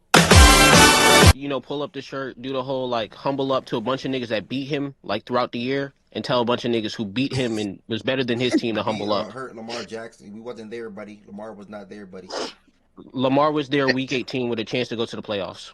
And he failed. Hey, did y'all play this year? Did y'all play the Rams this year? No, right? Yeah, it was Tyler Huntley. We had to beat him. We beat him. Oh, y'all did? Oh, okay. T, look behind me, T. Still got your $100, brother. Still have your $100. T, you don't got shirts are cool. I still have your 100. You bet somebody I have your 100. Somebody on that game yesterday. No, I bet you. No, I bet you. Who did I bet on that game? What Seattle fans do we have in fact stats? You bet anybody on that game yesterday? Who do we have in fact stats? Did you bet on that game yesterday? That's a Seattle fan. No, I didn't. I bet FanDuel. You gonna lie? You act like I don't have family in Philly, dude. So you bet FanDuel. So you bet FanDuel what? 50. So you lost money, T. At the end of the day, you are down $50. I'm still up though. I'm Wait. So up if The I drop Ravens $100. been $100 from losing you, all year, by the way. wait. Still up. I'm Oh up over shit. that $100, buddy. Ed, I'm if up. I got $100 from you and I lost 50, I'm still up 50 because of your money. That's what I I still just have your said. money this season because of your team. That's what I just said. Now watch how I this still have works. money in my pocket T, because of your and team T, this year. watch how this works. Because your And team could T, watch how this works. T, I just heard you. I heard you. You are up $50 still. Watch how T, this you are works. up $50 still. T, if you are up $50 still, and if you load up your phone right now, looking at Discord, and you see me go 4 for 4 in that game yesterday, do you think I won over $100? No, I'm saying I took your money. So no, it's not. It does, but money come and go. You gonna lose it. You gonna get it right back. It's gambling. You gonna get it right back. I took your money. You have $50, bro. Congrats. More about that. Congrats, bro. No, your Congrats. money. That got nothing to do with me. Money. It don't got nothing to do your with me, money brother. that you thought it's about not your about money. team. Why are we making it about money? What money got to do with anything? No. Because it's your pride too. You bet on your team and your belief, and you failed, nigga. T, that's that got nothing to do with me though. No, that's what the bet was about. Your team, nigga. I will literally give you $100 right now, T. I'll give you $100 right now. Do it right now. So what's your cash Do it right now about I'll give you $100. I don't fuck the t-shirt. You got my cash app. I ain't even make these to get like this is for me for real. I mean, this is what handing out money. I'm going to be swapping out different humble up shirts every single day of the week when I y'all would niggas say take $100. Hey, you giving out hundreds of dollars? Let me get. I'll take $100, nigga. Shirts. I'm swapping out humble up shirts every day of the week. Hey, Lo, if this nigga hand me that shirt at the cookout, make sure none of them DMV beard niggas jump me. That's all I'm gonna tell you, I think he posted it in Discord. Hey, Lo, if this clown ass nigga try to hand me a humble up shirt at the cookout, don't let none of them DMV beard niggas jump me, cause I'm gonna swing on this nigga. But nobody's gonna jump your ass. We are all grown adults, brother. Nobody's finna harm you, bro. So you come to the cookout? Yeah, I'm gonna come. I ain't gonna lie. We gotta get in the gloves, nigga. You talk too much. Fuck the sport. Damn, you gotta glove me. You gotta glove Byron. Who else? Goods. Who else you gloving, nigga? Damn. Are you coming to the cookout or the glove nigga? I think coming to the cookout to run a gauntlet. Nigga going on a glove tour. I'm gonna come. Nigga gotta glove 3 niggas in 48 hours, gang. It's not that deep, gang. Just chill, gang. What shit is this? Chill. He said a mouthpiece. Pulling up to the cookout for nothing but negativity, bro. What the hell? That's that shit I support, nigga. Yeah. Hey, you gotta glove 3 niggas in 48 hours, bro. This nigga's going crazy. I ain't gonna hold you though, T. I really thought Stafford that last drive. I really thought Stafford was gonna do it. I ain't gonna hold you. Nah, hell no. They never got the ball back though. No timeouts for that. They never got the ball back though. That shit was sick. I'm not gonna lie. I really thought Poop got out of it. He talking about the fourth down. I ain't gonna lie. Even he made dots on that little 25 second. It just shucks that we didn't have a timeout. I will say this, and I forgot about this.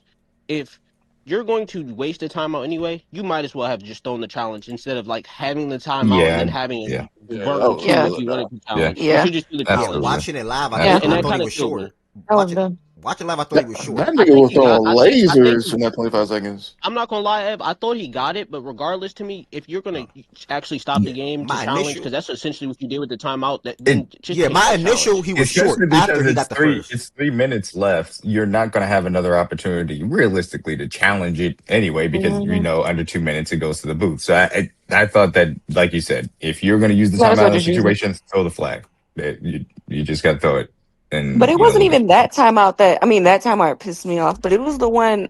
Didn't he have it like right when they got the ball back? Didn't he call a timeout? Like before 3 minutes? I'm almost positive. Yeah, he called it when they were punting, when they were about to punt. So like that's dumb. That was like the one. Obviously, I'm with y'all with the one with the challenge. But why are you using all 3 of your timeouts before the 2-minute warning?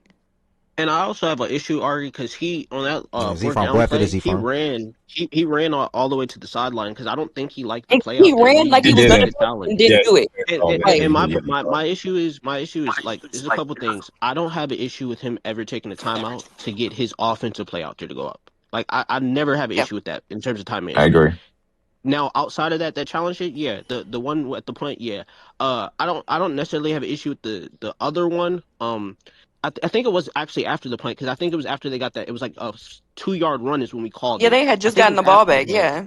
And I'm not, and I get what they were trying to do. They were trying to condense it into like having the 3 and then the 2 minutes, which I'm not necessarily mad at. And we had an opportunity on third down to get off the field, and Kobe Durant held Cup. So at the end of the day, it is what it is. Like timeouts or not, we had an opportunity to get off the field, and he held Cup. We got a PB, we got a pass break up there. He held Cup. What's up, Z-Farm? Yeah, first off, shout out to the Rams, man. They came into this game a little cold. I thought that they were a much better team in the regular season, especially towards that back end. And those last couple games, I was a little bit concerned.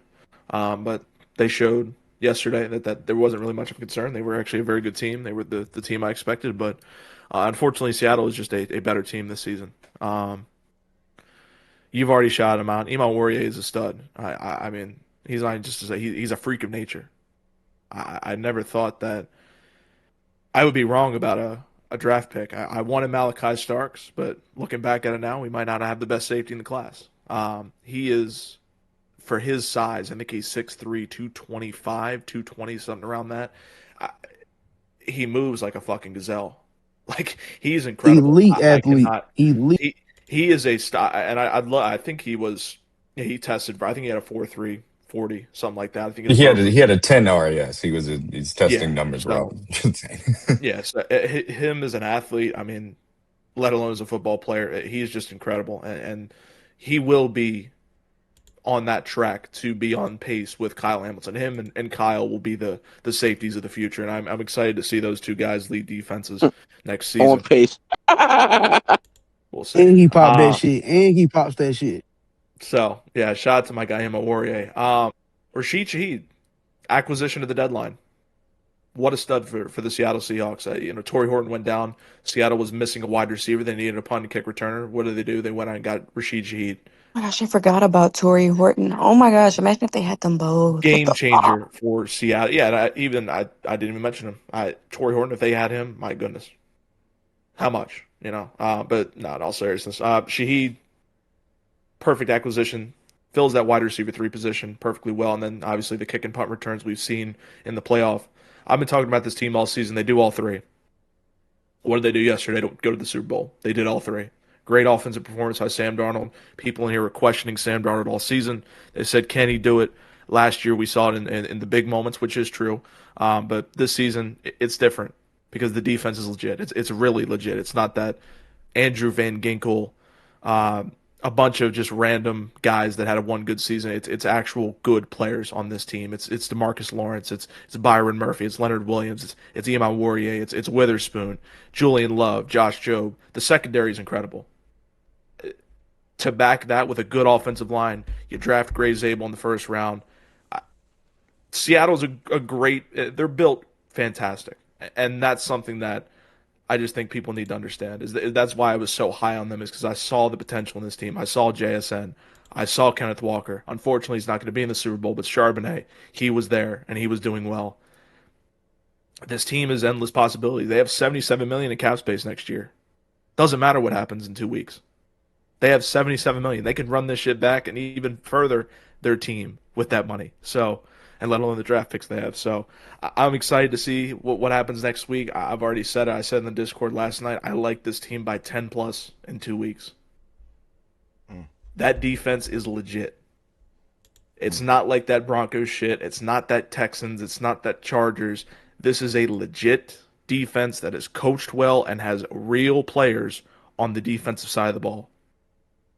That is going to be a problem for Drake May. If Drake May shows up like he has the last 3 weeks, that game is not going to be close. He is going to have to reach down and grab something that he has never grabbed before to win his first Super Bowl. So I'm excited to see it. Shout out to my guy Sam.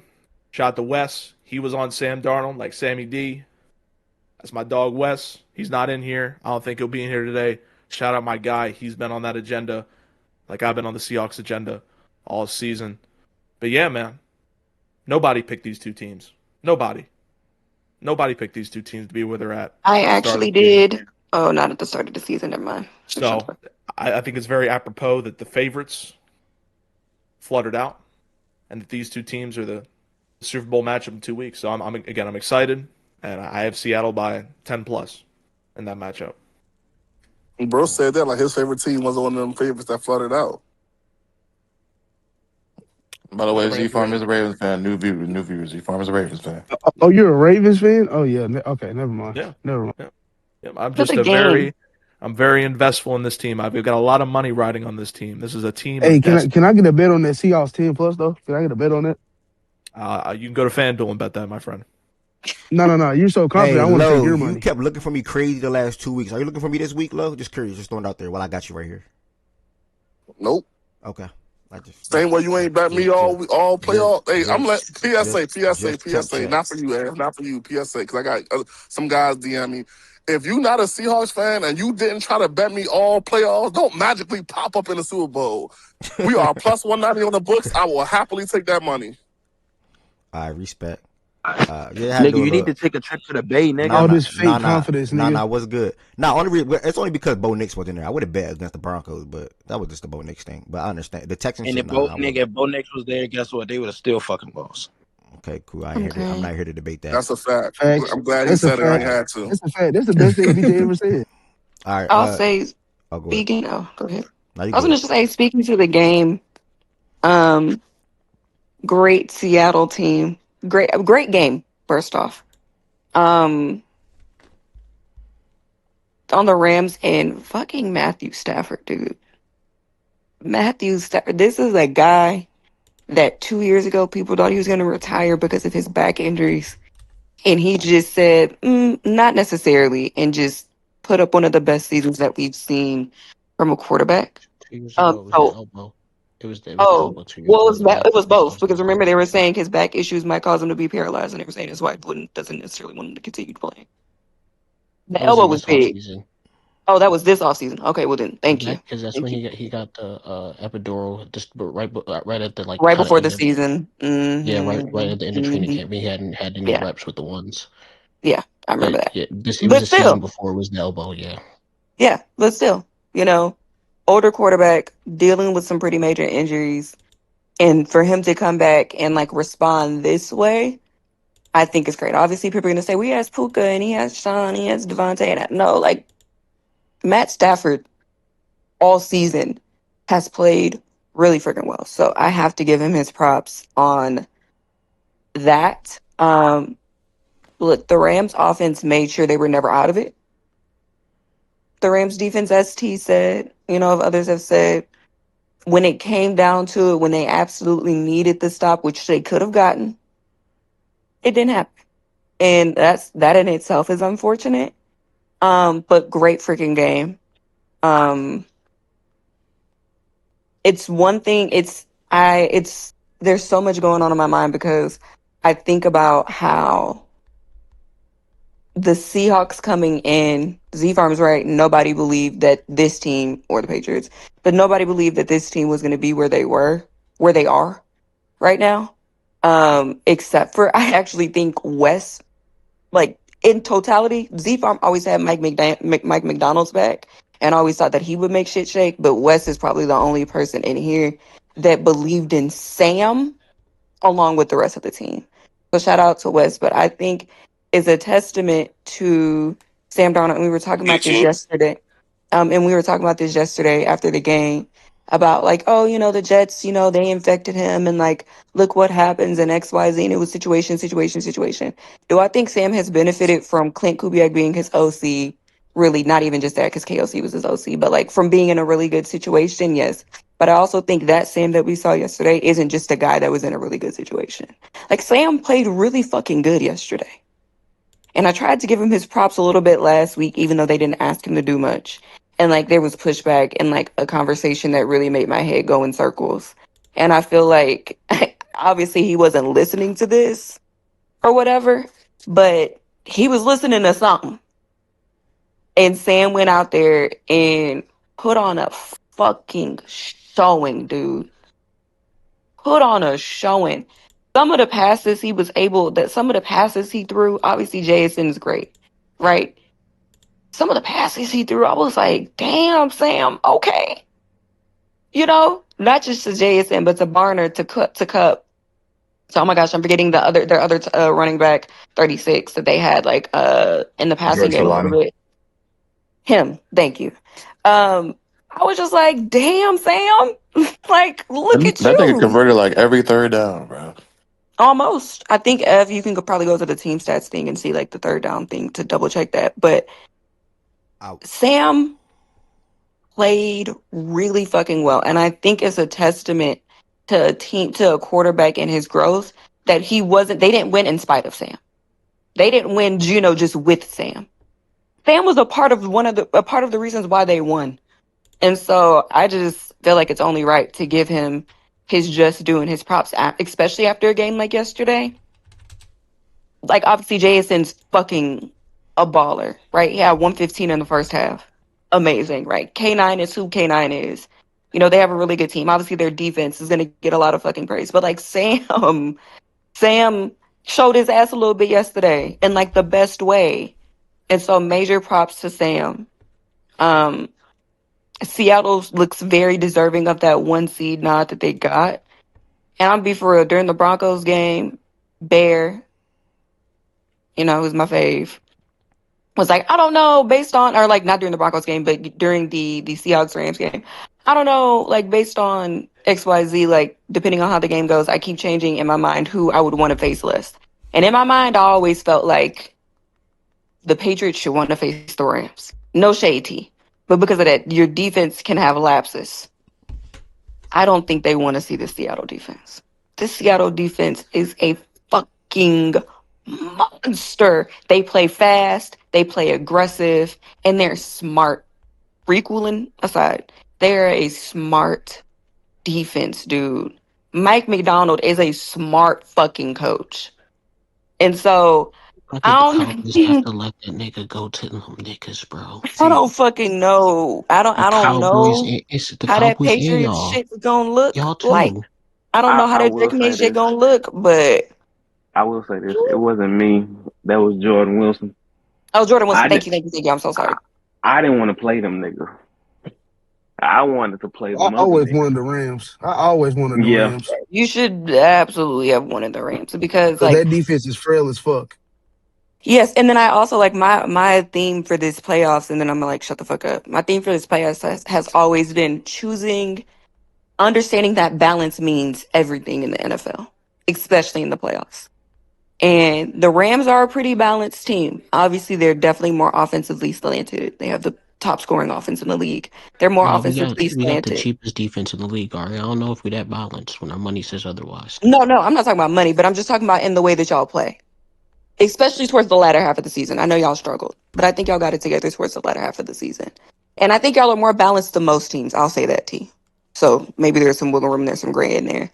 But I think y'all are more balanced and y'all play a more balanced and can play a more balanced brand of football than I think other teams will. But Seattle, hands down, is probably the most balanced team in the league, bar none.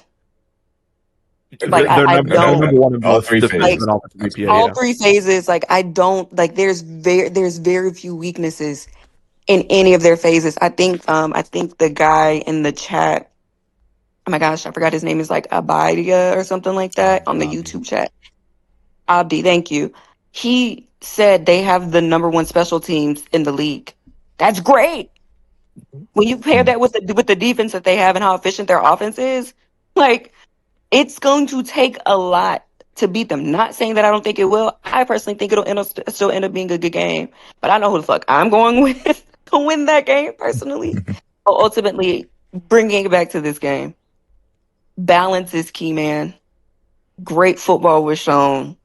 I love a redemption arc. Shout out Sam Darnold.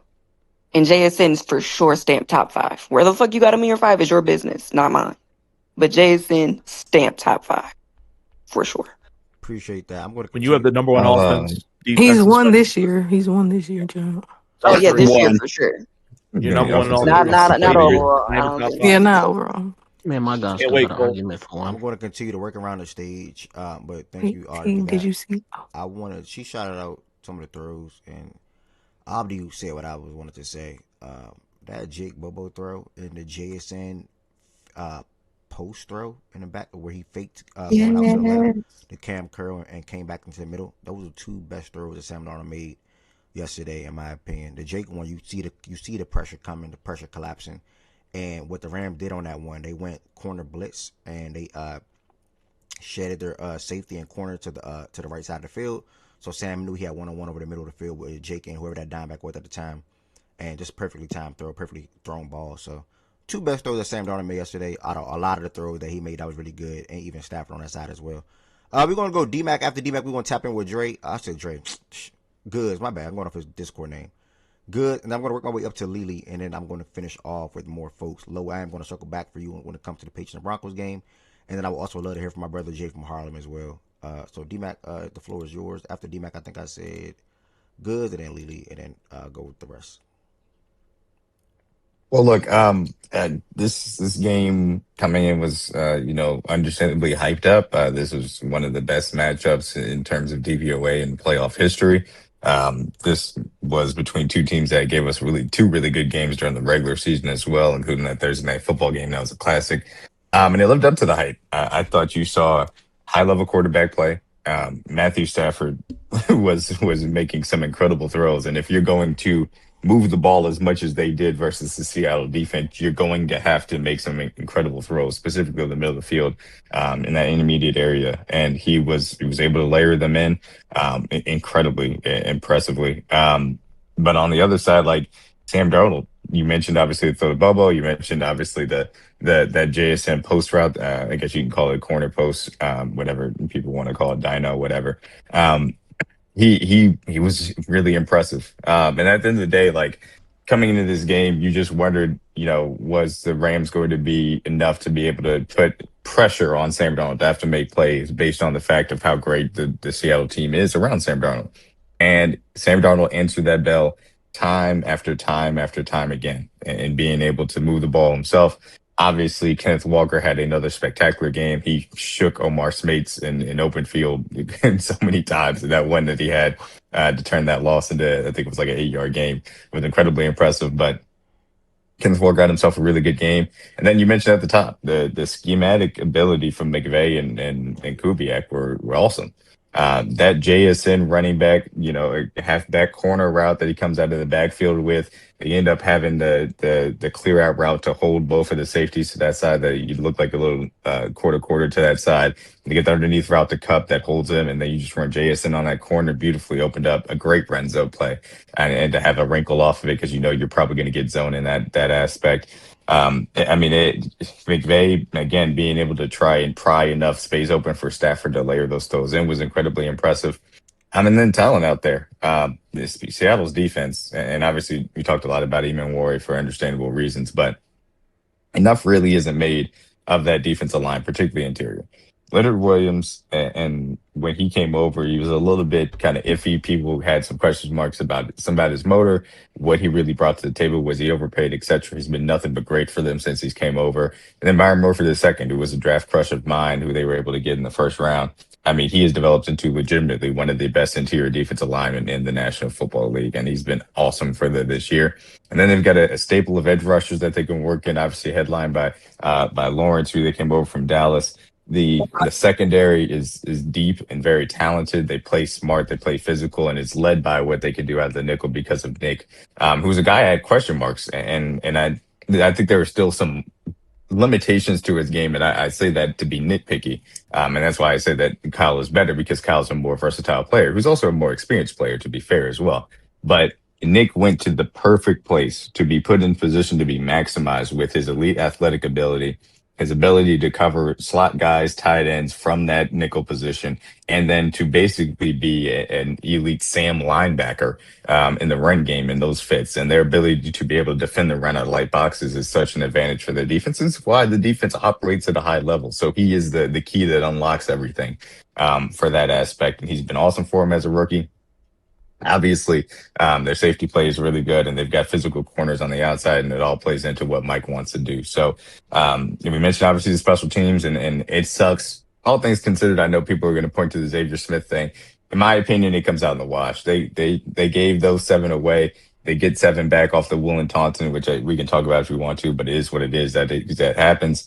Reality is that these were 2 awesome teams going at it, and then ultimately Seattle was able to make a few more plays. And they deserve credit for what they've been able to build there on both sides of the ball. That offensive line, a lot of people had a lot of question marks about the tackles, specifically the young tackle duo. They've really stepped up this year. Grace Abel has been awesome for them in the interior. He damn near would be like offensive rookie of the year, kind of, in my opinion, if they cared about offensive linemen. It's an impressive team, and the Rams are a great team too. And I agree with you as far as your thoughts as far as this being the Super Bowl. But man, that was just a fun game to watch. Really high level quarterback play.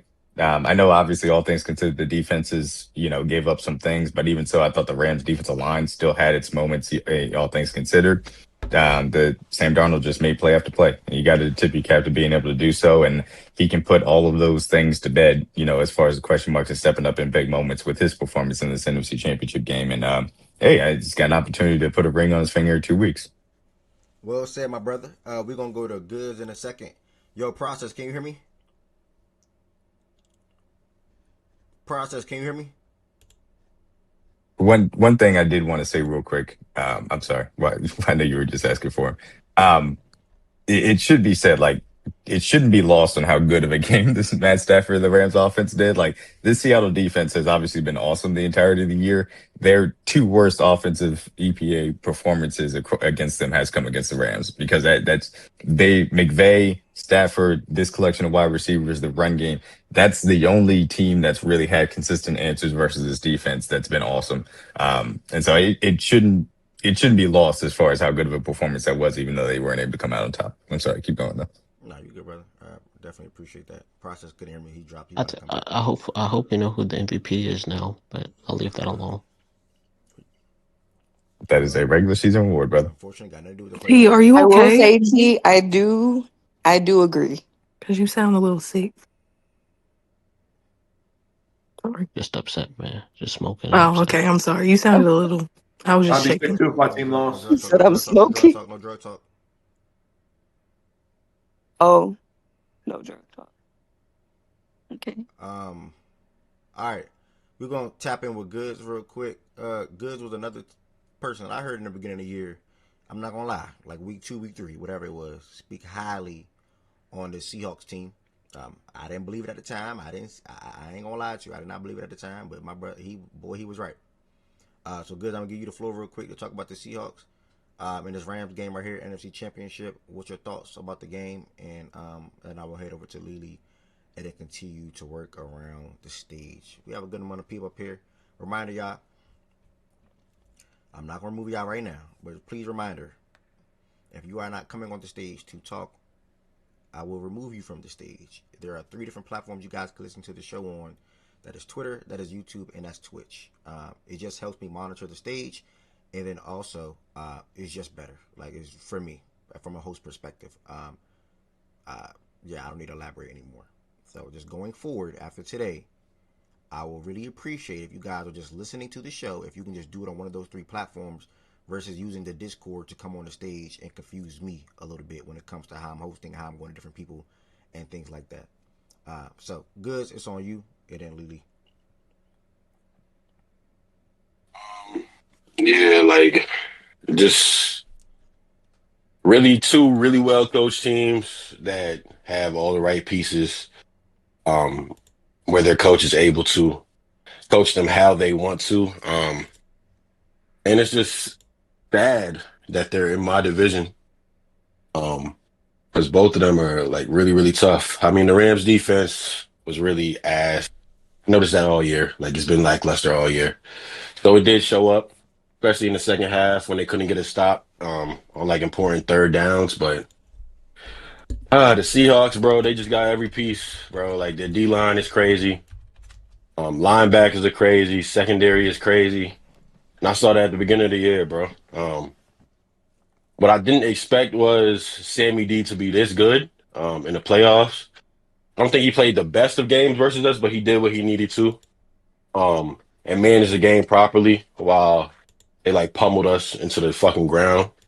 And then this game he showed up because the defense wasn't as great. They were really good, but they weren't as great as they were against us. But he did what he needed to do. He made plays when it counted.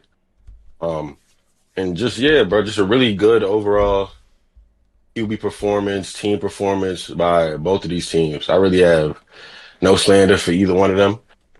Fuck both of them niggas, but hey, we got a little ways to go to be competing with these 2 niggas right now, because they did what they need to do in the draft and in free agency that we just haven't done. But this division gonna be hell going forward, except for the Cardinals, because them niggas will never be good at anything when it pertains to football, like anything at all. Them niggas suck, both sides of the ball. special teams. They just suck overall. But yeah, bro, like that's really it. That's all I gotta say. Shout out to the Seahawks. Hope them niggas get absolutely blitzed in the fucking Super Bowl by the Patriots. Patriots, I will be rooting for you niggas. Please win. Thank you. T, he said y'all defense been mid to bad all year. We were a top 4 points per game defense and a top 3 or 2 red zone defense the first 11 weeks of football. But I guess in his mind, because he played us early and had a really good successful game against Mac Jones, that's his qualifier of us not being a good defense. So if that's the case, then I don't really care to argue. I just think I just think your offense definitely helped you guys defensively all year. Because you guys definitely played with leads a lot. And then it was easy for you guys to pin your ears back and defend team and play that bend no break type of defense. But you guys, the DB's been ass all year. The front four been solid, but the DB's just been mid to ass all year. In the second level, the linebackers been okay. They started the year off really well. Like when Akilla was healthy, Forbes did, yeah. Forbes really did, and I think Forbes started the year off well. Akilla started the year off well, and those were our 2 starting DBs. Akilla got injured, and then Quinn that was big. Got hurt towards the end of the year. So not a great secondary, but they played well to start the year. I don't think we were mid for the majority of the season, but week 7, like week 12 through end of the playoffs, yeah, we had one good game defensively, which was Chicago. Yeah, like just wanted to see more out of them guys. But I do think it wasn't just the defense. Like you guys definitely lost that game by like a few momentum plays. Like I think you said it already. That score before the half should have never allowed that to happen because you guys would have went in with a lead, the momentum, and then that fumble. I think if those things don't happen, and we all know in football, shit like that tends to happen in these moments. I think you guys win that game because Stafford was playing at an incredible level, bro. Like I have nothing to say, bro. No troll. I got my get back for laughing at y'all for having that muff punt. Karma's a bitch, right? Kyle Williams, bum ass, man. Now y'all got your own nigga that did it, bro. Like, it's crazy. But yeah, that's what happens when it comes to football, bro. Special teams is so important. And I noticed that this year because I think we were number 1 in special teams, which definitely helped us outside of the fucking playoff game. But it definitely helped our record. And you got to get that addressed because the Seahawks, they're just good in all 3 phases, bro. Offense, defense, and special teams. And you got a great coach who McDonald, who's now in our division. There's 3 fucking great coaches in that division now. I'm not going to lie. Either one of those coaches or one of these Seahawks coaches are going to Arizona. So we could play like that shit. They might just always be ass. Nah, one of them coaches out of LA or Seattle is going to probably end up being an Arizona coach. And I think Kubiak might go to the Raiders. I think he might go to the Raiders. Yeah. I will say Kubiak might not actually go anywhere this year. Solely because I don't think so. Kubiak's definitely talked about Thanos. No, I'm not. Yeah, he has. But I just like logistically actually. If a team hasn't already interviewed him, which I don't think he's actually done many active interviews, then because of how like the whole rules are with the CBA or with like the hiring rules and stuff like that, if you haven't already interviewed him before yesterday's game, then you can't interview him until after the Super Bowl, which means the team's going to be having to wait 2 weeks at least to like interview him, then hope he chooses you and like wants to come, and then you got to put together a staff. When there's this many openings, it makes teams kind of have to move a little bit faster because you don't. If he says no, if he chooses to stay in Seattle, God forbid, which you won't know for 2 more weeks, you're kind of then asked out and like way behind the 8 ball because now you have to try and find a new coach after that. So I just think logistically it might be a little difficult. If he's wanting to get a head coaching job, another OC job, I don't know why he would leave. Honestly, for another OC job. Yeah, he would only leave for the head coach. I don't think that there's any specific job that you would jump out. Like you can make the argument for the Raiders because you get Mendoza and Genty and Bowers. It's kind of iffy to me. You can argue the Browns just because of the draft capital and stuff. But I mean, the Bills maybe. I don't. When you're working for the GM and the owner, I don't know what it. Sure. I don't know if I would want to go and get put in the middle of that. I wouldn't want to go there. I would want control over a lot of the things that's going on, and you have control when you get that Raiders. Buffalo job is a little bit undesirable with the whole personality test and Josh Allen sitting in and all that extra Oh shit. yeah. What personality test? You didn't. There was a report that Let's came out not that get they off don't. track. No, I did not. But let's not Yeah. get off track. King, D-Mac, you know what I'm I'm referring to, gonna right? The Bills are actually there Yes, with the I do. Browns I job. do. reel it back in and take it to Lily. I know you say you had a lot more to say about this game in particular. So, Lily, you have the floor to go ahead and chime in. Everybody, no, yeah, I had a lot to say, and then you let like 8 people go before me. So Well, hold on. anyway, Because I think we what? all went to school. That's not 8. If you need help counting, just let me know, and I will be able No, to I assist was you. being okay. You're about to piss me off, but let's move on. I will say Wait. Is this that your was. favorite thing to say? Like, piss me off, piss me off. Oh my god. Okay, Ev. Okay, so these were two great teams. I think they're pretty even. The Seahawks proved a lot. They're like an A. Who's laughing? Okay, they proved that they're like A plus plus organization. You know, to even draft JSN, I believe they had DK Metcalf and Tyler Lockett at the time. I think a lot of people were like, "Why draft JSN?" It ended up working because they got off of them, and they ended up centering the offense around JSN, which he's been amazing. The Rams were throwing me off the entire game by leaving him wide open. I will say Sam Darnold had an amazing game, but they did not make it hard on him at all. They kept trying to get home with 4 and it just didn't they didn't succeed. I think they should have tried to like pressure him a little bit more, make him a little more uncomfortable. He was just so comfortable. There was no pressure, no anything. So I think that showed their defense also I feel like didn't adjust to like I feel like the Seahawks were doing a lot of pre-snap motion and their defense just couldn't adjust to it. They didn't seem to be able to like have any counters to that. So I would say overall the Rams defense is the main reason why they lost. And then that special teams thing, I believe that man had 2 bobbles before he fumbled. I feel like there was another. Yeah, He had There like a was one more. second. it was one more. There was one more in the first half that he It was the bobbled. first one, yeah. Yeah, I'm saying what about I feel like he had 2 other I feel like he had another instance right before he actually fumbled. It was only 2 bobbles. No, it was that one. The one where like Yeah, he just did the drop one. it, but then jumped on it because the Seattle player had like pulled up. It was Yeah, it was just just the one. Oh, because I felt like he did something else, but maybe not. But I was saying while that game was going, I was like, I don't know if you bring him back out, I would probably just stop it before it gets out of control. But that's hindsight. Um, Seattle, on the other hand, amazing. I think Sam Darnold was 6 and 9 on third and fourth down. I think that's where they won the game. It was one on third and fourth down because I think he was 6 and 9, and Stafford was 0 of 5, I believe. I want to. Somebody can fact check that, but I feel like that's where the game was mostly. It's like one of 7-ish Oh, Matt, for the Rams. he was 1 of 7. I Well, think he was like one of Third 7. down, the Rams were 1 for 8. Yeah, we're going for Yeah, One there you for go. 8, That's but right. on Yes, fourth my bad. down, I don't think he converted on any fourth downs. They converted on 1 No, for they were 8, over. 1 for 2. They converted one, so they were 1 for 2 on the Okay, fourth one down. for 2 on fourth down. So I think that's where the game was won. Sam Darnold was way more efficient on third and fourth down. I will say I truly think that they should have went for it. I don't get the controversy on going for it. Like to only go up, you're not going up. You're down still 1 point if you kick the field goal, and you might not get the ball back. So I definitely believe they should have went for it. I don't really get the controversy in that. You have Matt Stafford. You have the best offense, the best quarterback in the league right now. It's pretty simple to go for it. I don't really think it's not the same as like the Broncos where you have like a backup and you're just trying to take points.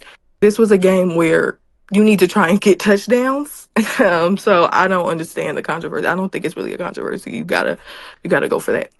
But yeah, they just weren't efficient enough on fourth down. It sucks. I feel so bad for Devontae. His press conference, he was crying. You could tell it's really getting to him.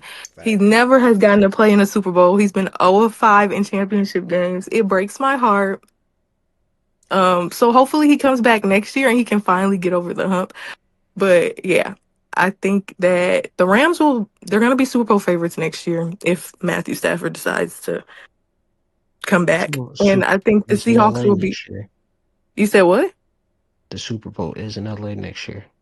Yeah, you guys will definitely be Super Bowl favorites, I think, going into Super Bowl about next to be year in if Cali Matthew back-to-back Stafford years. comes back. That's champ. Why about being Yeah. That's champ. I ain't gonna lie. Yeah, it's about to be in the I'm Rams talking Stadium the next dome year. stadiums, man. Fucking I'm gonna find a way to get into that stadium on all Super that Bowl shit, man. Sunday if we We make talked it. about this during the game yesterday, but they really only have like 5 cities that they rotate between. Yeah, New Orleans is gonna be, I think, involved next T, give me a within ticket, the next T. couple years. So 2030.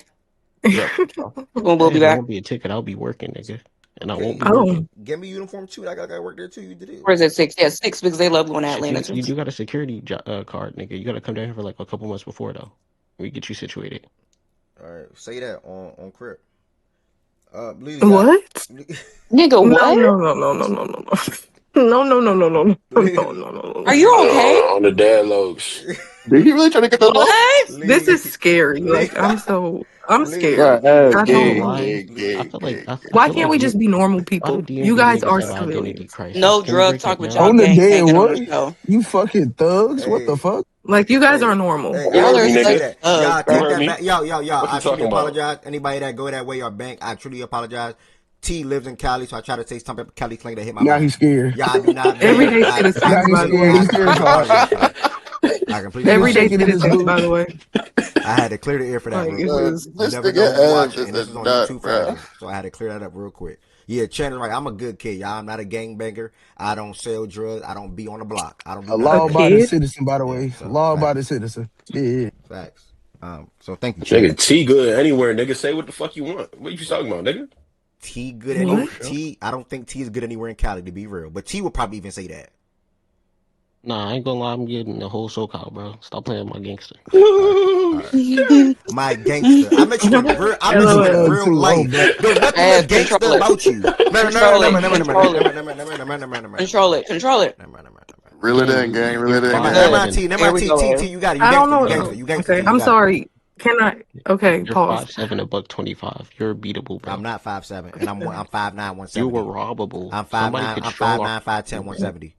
By the way, You know you could be strong arm robbed, no weapons involved. you're 5'10", 150. But okay, brother. What's up, Lee? What you about to say? No, I was just gonna ask T if he saw what I tagged him in the Discord chat. What did you tag me here? I tagged you in your the Rams have been one of the worst special teams units in like the 2020s playoffs Yeah, included. It since was like just a we've it's been consistently been like bottom 10 in special teams in McVay era, and I think this year they fired the special team coach. So yeah, mid there season, should be right? some Or during the mid Yeah, season. mid-season. So there hmm. should be improvement. I've seen improvement in the year with at least the kicking. So at least I have that going forward. We weren't even able to make kicks early in the year, so Yeah, I feel like this is like a microcosm. Like people need to start taking special teams more seriously because that can like make or break But any chances you I have. think special teams is a little bit more limited in how people view it than it truly is because it's really about your 53-man roster, right? And it's like Yeah. guys like Tutu, guys like Xavier Smith, guys like Mumfield, those guys are activated while a guy like Sean Dolak, who was a great special teamer but is a rookie, like it's just money wise how some of this shit works out with the special teams and like how you can plug and play certain guys. Even like Jordan Whittington getting hurt if he's not hurt, Emmanuel Forbes is not the person who's supposed to be jamming the gunner, on the punt return. And who knows if that changes just the ability for them to actually get on top of that fumble. Like it's little simple things like that. Like that's why I think it's. I don't know. I don't want to just limit it to, but we do need to address that area though, and address some. The cornerback room is still just the number one area that we just haven't been good at. Appreciate Yeah. that.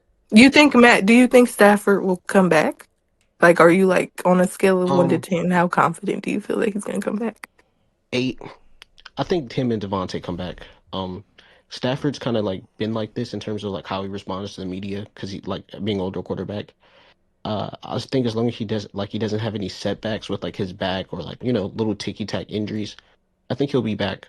He usually kind of like he's not really a media type of quarterback for real. So he's pretty Mm-hmm. much kind of like that after big losses. I thought y'all signed Stafford. I mean, Devontae threw a 3-year deal anyway. Yeah. There's a Or way we 2-year, can whatever it free up was. like it was a 2. It's 3, but it's 2 years with the out in 2027. Staying with most of the deals are featured with an out in 2027 with the older players on the roster. How the contracts line up, but I know there's a way we can front load Matthews' contract this year and take some with Devontae in terms of bonuses and open up. I think there's an additional 25 to 30 million in cap. I wish So we had I Devontae Adams in expect Baltimore. I expect Wes Snead with 2 first-round picks and Sean McVay to go to the drawing board and Chris Shula to go to the drawing board and see what they need, see if they can get guys on the margin in free agency, and be back in this position, even if it is grabbing another receiver, moving on for Tutu Atwell, Xavier Smith, and putting some of the young guys like Jaquez, who wasted a third round pick on into that special team spot. Could be explosive player, but that's the football of it. But at the end of the day, shout out Seattle. Not the real deal. Who your team? Not the real deal. Who your team? Y'all be. I was wondering when you was gonna respond. Devontae would be. I want to let him get on that. He been taking slick shots all morning, like literally all morning. Yeah, I'm like, damn, nigga, he is on his ass. Shit. You're a Patriots fan, okay? And I'm with that nigga. I stand with that chat, nigga. I have nothing to say to nobody that's a Patriots fan. With all the respect, y'all had a great year and y'all had a great season. Jesus Christ! But in 2 weeks, I got 2 words for y'all, and it's going to happen. So it doesn't really matter. I promise you, it doesn't really matter to me. For fuck's sake. You for fuck's sake. You must have missed the beginning of the show, brother. Because you need a shirt too. I didn't forget you. What shirt I need? Okay, brother. Okay. Hold on. Brother. Didn't my team beat y'all this year? Okay, brother. Okay, we were banged up going into that game, brother. You do need to humble up. We was banged up too. What the fuck that mean? Okay, brother. D-Mac, my brother. Y'all were under both 500 y'all before in you the got same banged up, place, nigga. bro. I don't think he can give you a shirt. Believing in your team means humble up. Look Hold behind on. me, brother. Well, I still got Ravens marked bills from when we robbed the bank and won a championship, beating y'all niggas on the way there. What you mean? What I gotta humble up for? I can't even see it. I'm on my phone. I can't even see what you're doing, brother.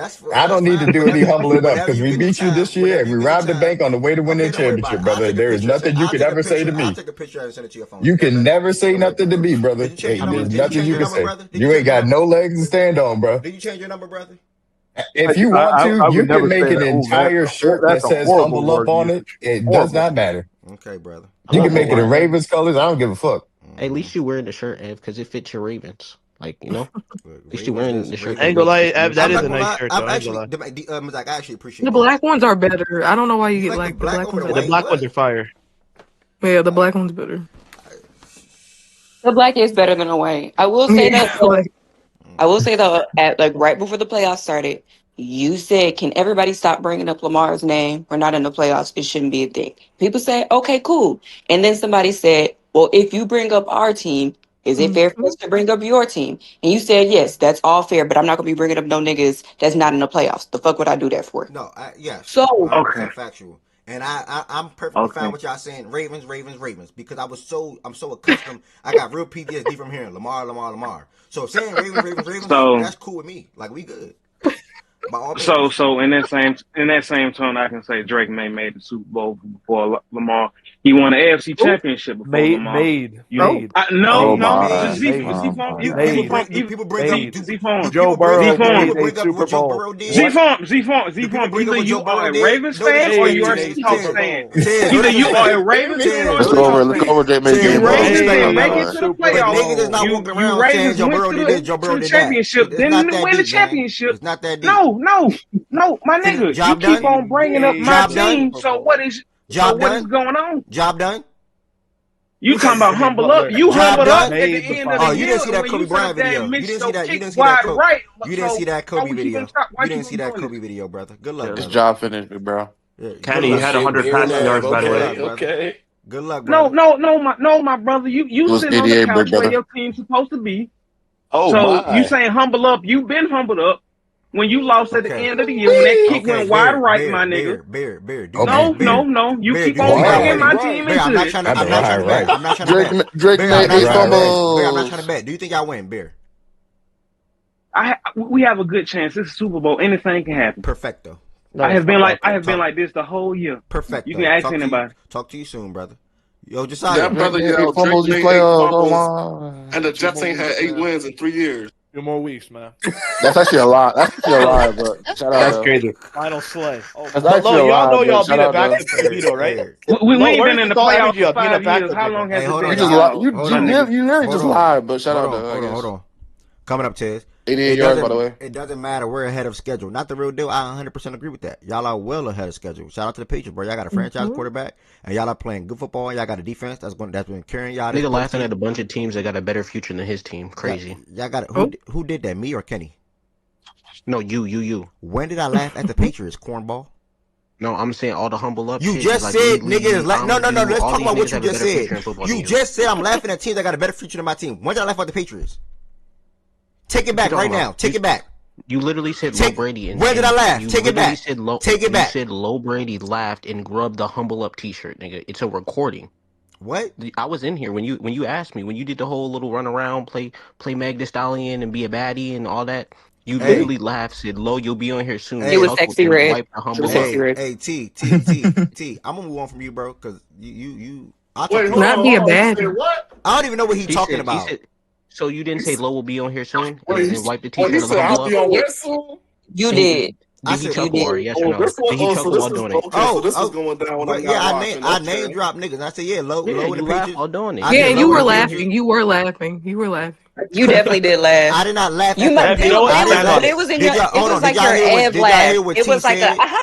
T said I laughed at the Patriots. I'm laughing at Low, not the Patriots. I respect the Patriots and what they did this season. T said I laughed at the Patriots for having a bright. No, I did not. I'm laughing at Low because he's gonna be the last victim of the humble up, which I call gimmick. I mean, I don't know what type of losing in the Super Bowl is a victim. Okay, brother. For a team that didn't even make the playoffs. When you can't make it there, Low, you got to take your wins when you can. Nigga, he's rooting on everyone's downfall. I did say you beat a backup quarterback. Your team missed the playoffs, and your quote unquote get back is laughing at me losing in the Super Bowl allegedly. I'm not gonna laugh at something I know is gonna happen. You being the biggest loser, yeah, that would make sense. Yeah, that's like y'all finna lose. That's like eating food. We can find hundreds of millions. You gotta do that. I'm not laughing at something like that. Bro, y'all be.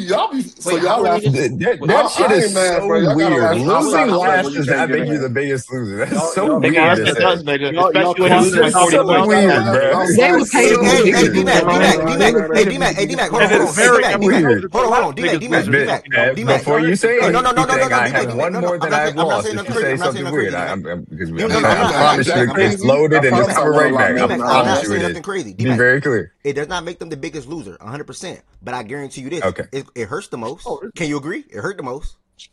They climbed all the way to the top. D-Mac, you have to ask them. D-Mac, does it hurt the most? D-Mac, does it hurt the most? Be honest. You would have to ask them because for me, in my personal, my two Super Bowl losses did not hurt as much as some of my NFC Championship game losses. So I don't know. You'd have to ask them. It's up to them. Well, you're coming especially from where they're at in their franchise. You're coming from somebody that has a Super Bowl, like Super Bowls prior to the Super Bowl loss, though.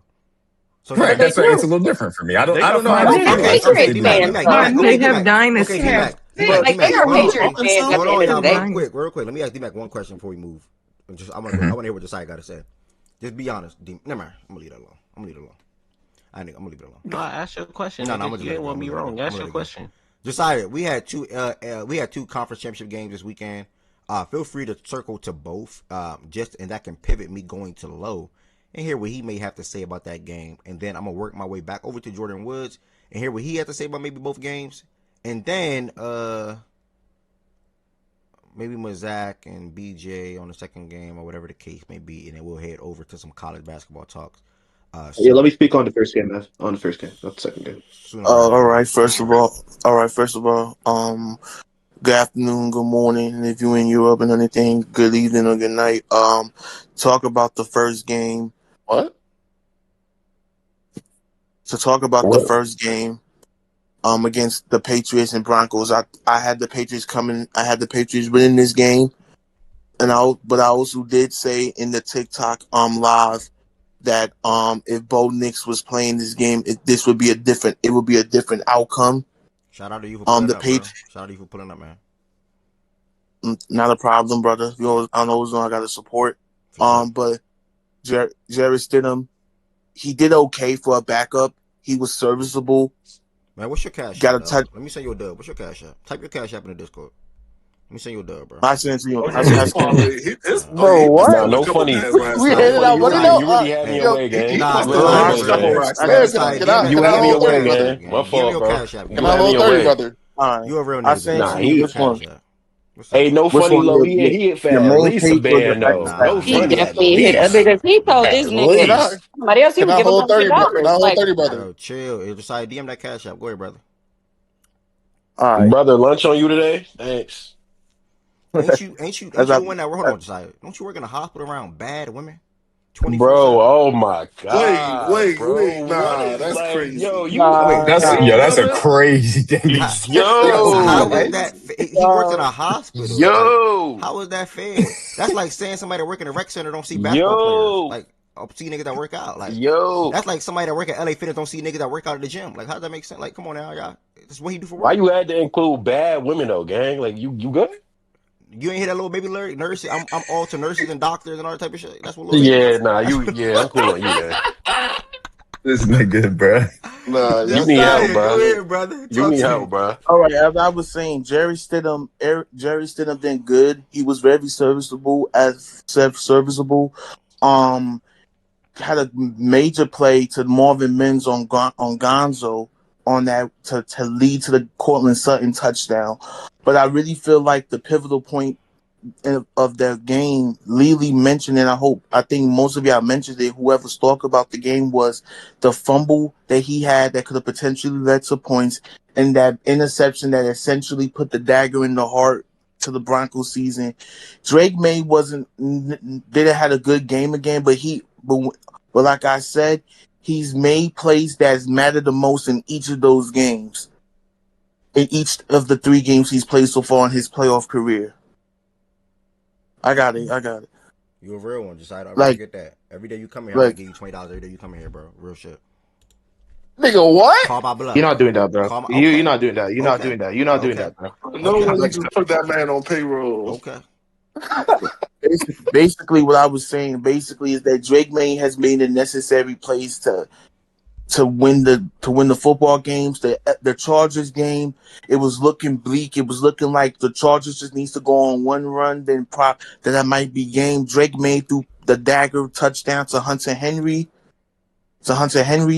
Then the Texas game, he had that 4th down conversion that led to a touchdown. Then this game yesterday, he ran a bootleg naked play, and all the defense went to the left side. Drake May had a wide open lane to the right, and taking the Patriots to the Super Bowl. So even though Drake May hasn't been great, his numbers hasn't been great through his first 3 playoff games in his career, he's made the necessary plays possible to help the Patriots win those games. So I have to shout out to him, and I also have to shout out to the Patriots defense. Through the first 3 games of this postseason, the Patriots defense has allowed 2 touchdowns, which is impressive. 2 touchdowns. They're playing with energy. They're playing with fire. They're playing with aggressiveness that can help. That has been one of the biggest, not if the reason why they're in the Super Bowl and going to play in Santa Clara. My brother. And to talk about the Seattle and LA game, I mean, part 3, we all see how the first 2 games went. Sam Darnold and Matthew Stafford went band for band, and Sam Darnold won the band for band. Jackson Smith Njigba he's a fucking dog. He is a fucking dog. That is a type of player you want to have on anybody wants to have in their team. Just being like that safety valve for Sam Darnold, and Sam Darnold just knowing that if he's in duress, fuck it, JSN is somewhere open. And then I want to also shout out Clint Kubiak for how he called the Seattle offense yesterday. That touchdown to JSN was picture perfect. Like having Cooper be as a decoy in his route to get Jason open, and how he was really forcing, how he was knowing the fact that Kenneth Walker had a good game in the first half, with really running the football. They ran away from him in the second half, which I don't understand why. I personally thought that Tariq Woolen taunting thing will probably come back to bite them in the ass because after that taunting, Matthew Stafford threw a bomb to Puka Nacua for a touchdown. But when it matters, yes, Jiggy. but when it matters the most, the Seahawks delivered. The Seahawks had to do what they had to do to close out that game. They go into the Super Bowl. And I think this is a great story. I think this Super Bowl 60 is a great story between both teams. The Patriots, the rebuilding Patriots, after a 5-year hiatus, they're back to where most Patriots fans feels like they belong, is at the Super Bowl. And for the Seahawks not making the playoffs last year to now being in the Super Bowl this year, Sam Darnold being the first QB in the 2018 class to make it to the Super Bowl. Shout out to him. And ironically enough, Sam Darnold is the first quarterback from USC to make it to the Super Bowl. My goodness, brother. I mean, Josiah, you were on fire. I mean, people wonder, people on this stage probably wondering, like, why Josiah? Like, why he getting a free $20? My brother, you just cooked up, brother. Josiah, man to man, I appreciate every time you come into this platform and speak your mind in regards to whatever the topic is, my brother. And I look forward to hearing you chime in on the topics. Believe it or not, like I really do. Can I ask you a question? I really, hold on one second. I really do, Josiah. So just thank you for your services, my brother. And you know, hopefully you get some Chipotle or something. You got a question on YouTube. Can you ask him? What's up? Can you ask him what's his thoughts on the quarterback performance? And can you rank both? For what game he's talking about? Rams. For both Seattle. The Rams. I feel like to rank both, I think both played a phenomenal game. I mean, both played a phenomenal game, but I have to go Sam Darnold 1, Matthew Stafford 2, because I think Sam Darnold won the game. Okay. Sam Darnold won the game. If the Rams won it, it would have been reversed. Stafford won, Sam Darnold 2. Okay, I think Ari. But both played a tremendous game. All right, I think Ari says you had a question. Yeah. Mm-hmm. Who were the quarterbacks in the 2018 draft class? Baker Mayfield, Josh Allen, Lamar Jackson, Josh Rosen, Sam Darnold. Oh, that's that class. Okay. Thank you. Mm-hmm. All right, Josiah, appreciate you, my brother. We're going to also welcome Zach to chime in on the first game he said, and then I'm going to see what Lo got to say about advancing to the Super Bowl as a Patriots fan as well. Appreciate you. First of all, I have amazing shirts, bro. I've been peeping those shirts, bro. I'm a cop one. But the black one's fire. But if you get like a red one, bro, maybe like one with Nick's face on it. I know Jordan Woods needs one with his face on it. Maybe D-Mac. That shit would be lit. But back to the actual game. Bro, the first game, I just want to say, bro, I've been hating on the Patriots all year. But to go from 4-13, bro, to then having one of the best defenses in the playoffs, bro, shout out the Patriots, man. They have a good-ass roster. They get their jobs done. Although they don't play any like elite teams, you know what I'm saying? They play who they play. They didn't play any good teams all season, except a couple. But they did their job, and they made it, you know what I'm saying? But, like, yeah, like this Drake May's played all right, but he hasn't really played good. He hasn't played a level of elite quarterback the way Jordan Wilson and Lowe were talking about, you know what I'm saying? It's been the defense, you know what I'm saying? It's been the coaching. That's what took in the Patriots all the way this far. So I'm just, like, I'm proud, you know what I'm saying? Shout out to the Patriots. You know what I'm saying? They've been really good, you know, unless they played a backup quarterback. They didn't really play. They played the Texans and they played the Chargers. So they didn't really play no elite teams. But fuck it, you play who you play, right? You play who you play in front of you. So it is what it is, bro. You know what I'm saying? If Drake does make the quarterback, bro, he's gonna be in special talks. I do feel bad though. But just basically kind of like the same as when Joe made it back in 2021. He's gonna be over some niggas. You know what I'm saying? Niggas he shouldn't be over. The talks are just gonna be different, bro. Especially since it's his second year and they have 80 million cap going to next year. They're gonna, bro. Like, I feel bad. My quarterback, I think, is safe, but like niggas like Burrow, Herbert, maybe Lamar, they might. You know what I'm saying? There might be a combo down there. But yeah, man, this was a good game, man. Broncos too. You know what I'm saying? We just played them. What's it called? They played decent, I guess, the first half, but I know they probably should have taken those 3 points, bro. You know what I'm saying? Would have been always take the points, bro. Like especially I've looked at it too when I've played. Always take the points, bro. Never try to go for it. Always take the fucking points in. You know what I'm saying? He go look at it, but respectfully, they didn't deserve to be there. They won on some cheating shit against us. So, you know, I don't really feel bad against those niggas. You know what I'm saying? It sucks that Bo was hurt, but they're going to be a good team next year. You know what I'm saying? They're probably one of the favorites in the AFC next year. Once Bo gets healthy, man, they can make some pieces. Their defense is already best in the AFC. And yeah, for the Seahawks game, man. Fuck, is T still here?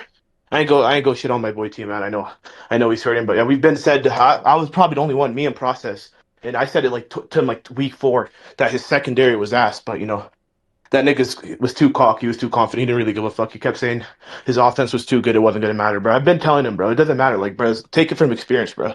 Having an elite offense isn't going to fucking win you the Super Bowl. You know what I'm saying? If your secondary's ass, bro. Like, I've lost like it's been 6 years for me, bro. We've been losing in the playoffs 8 years, bro. And our offense has been elite as fuck, bro. Like having an elite quarterback that balls out and amazing offense isn't going to win all the time. You got to have everything, bro. You got to have a good ass team. You got to have some good secondary. And when a nigga tells you your secondary's ass in week 4, maybe you should listen to him instead of being cocky and confident talking about the NFC's weak and y'all walking through it. Because that's the shit you were talking about. Now you in the couch. You know what I'm saying? Like, what a fall from fucking grace, man. Like, you probably the most confident nigga all season. Let's keep it stacked. You were the most confident nigga all season. Now y'all lost to the fucking Seahawks. Y'all lost to a division rival. Like, come on, bro. Yo, what the fuck, bro? Keep it real, bro. Like, bro. You know what I'm saying? You even get it that bad. Niggas were jumping me and Goods. Me and Goods got it. We're way worse than you. But now you want to sit and cry, nigga. We told you your secondary was bad That since nigga week Goods 4. didn't even show up when the Niners lost. He did not get jumped. You're 0-4 in the Super Bowl. Yeah, that's cool, nigga. You didn't make it, nigga. Was I'm at 0-4. I'm work, not by the losing to way. y'all lost to a Never division won a rival, Super nigga. Bowl. Josh Nigga, Allen y'all never weren't even won a good Super against Bowl the in Bears, and Broncos y'all almost lost to the 3-0. Patriots, nigga. Why you acting like you had a good record? T must be at work. He being quiet right now. Like, he He not even quiet jealous. because he quiet because he know he's speaking, bro. No, He know who's speaking, nigga. He know he he's can't fuck with me, nigga. smoking. It's someone else, Oh, he's nigga. He smoking. know who's speaking. He don't That's want what to he's ruin his doing. high right now. He don't You want to know, ruin you his know, Look, high. I'll big in break his it ass down is, nigga. like He this. can't have I'll, the yelling Matthews, I'll break nigga. it down like this for you. The week of the Chicago Bears game, you said, T, I'm a Rams fan again. You tried to hop back on the meat. No, I I did will not. never take you serious. You were a Cooper Cup fan when I met you. All right, bro. You weren't Like, even a all I'm Buffalo gonna Bills say, fan. all I'm gonna say, Nah. All I'm gonna say is That is true. that Ari, that was not true. Goods has my Yes, back. it was. I Fredo heard it has with my my back. own ears. Nigga, that was after we lost in the playoffs. Nigga, that was. I guess that was Yeah. okay. Okay, that's fair. Anyways, forget that point. That's not even a point. The first point is they didn't even play that good against Carolina. This nigga's sitting up here acting like they weren't gonna make no Did you play mistakes. good against the Denver Broncos? Bro, why are you bringing up my team? We're here to critic. My team's not in the playoffs. Why are you bringing up teams that are not in the You playoffs, talking bro? about secondaries. At least we ain't losing 13 seconds, and I've seen Matthew Stafford win a Super Bowl. Okay, that's cool, bro. You won a Super Bowl in a week. You beat Joe Burrow. Congrats, bro. You want to You clap? You're couldn't not beat seeing a Bo Super Bowl Nix. again. You Okay, couldn't come beat on. Bo Nix. Whatever, bro. Anyways, back to the point though. Y'all didn't look good against the Panthers. You weren't even that concerned, T. You're just chilling. You're like, it is what it is, bro. We're I gonna have your work for mistakes. $50 too in USD as well from these playoffs. Okay, that's cool, bro. You get $50. I You're on the have your fucking couch, nigga. $50 USD And from I've this been making playoffs as well. $50 from you for years, nigga. I've been making bets of money on you, nigga, from bets, nigga. You easy No, work, nigga. You Zach, you've easy lost work. every bet we've had. Look, I don't I care, went to bro. PayPal Those are transactions easy, for you bro. Don't saying bring up that. my team, nigga. Don't bring up my team. Bro, don't bring up my team, nigga. I've been in the playoffs multiple years, Josh nigga. Allen is a career I've been in the loser. AFC game. Why are you talking to me? I've been to the You AFC don't game have for a head fucking years, coach. nigga. Have some respect. This is the first time y'all been in the championship game for like You don't have a head two, coach. 3 years, nigga. I've been in the AFC game for You years, don't nigga. I've have a been head going at it coach with for direction. Mahomes for years, bro. Like, We chill, drafted bro. Don't Puka in talk the to me like 5th that. round. You drafted Keon Coleman in the Okay. 1st. I bet that's cool, bro. You at home now, you know what I'm saying? Stafford's gone. Stafford's not. I'm gonna finish it off like this. Stafford's gone, bro. I don't think he's coming back, me personally, but he's had an amazing year. He's gonna be the MVP, bro, and he's been special, bro. Like one thing I say, Stafford played great in this playoffs, unlike the other MVP candidates. So you know what I'm saying? Shout out to the Rams, man. Hope they get it. The Seahawks, bro. Sam Darnold, amazing quarterback, but he's been playing great, bro. I don't have we spoke on him? I think it was just me and Ev. We were speaking on him early, but so far, bro, I think he's performed like 4th best quarterback in the playoffs so far, especially last game. That's It gonna might put be him up. more than that because the first game it was a game manager game, but he was 12 of 15. He That's might true. be at Maybe 1. 3rd. Yeah, the only people I had over him like was Love, but I think he passed Love, especially after this game, and maybe Caleb. But amazing game, bro. Like he's gonna be in special talks if they do get it done. You know, the first person in that 2018 class, and Ev can agree with me. One of the most stacked classes at the quarterback position to get it done, bro. This shows, bro. Like especially where he come. Minnesota should have kept him. I think it was who was it? Me and Goods were the only niggas saying Minnesota should have kept him, but D-Mac and all these other guys, they know football, right? So they said no. But yeah, bro, like amazing fucking quarterback. If he gets it done, it is which I do have them getting it done. I think most people here have him being the Patriots. Like, bro, he's gonna be in special talks, man. You know what I'm saying? So shout out to him. Shout out to that defense, bro. And shout out to Z Farm, bro, for being being high on them the whole year. That's it. Thanks, brother. I do want to say at the end of your segment, you did say something that was true. When we sit back and think about and rightfully so, by the way. Like when you sit back and think about the people that was like overly confident, like super duper confident about their team, it definitely was T. Like T was loud and confident 24/7. So I'm glad he never wavered, he never changed, he never moved his stance.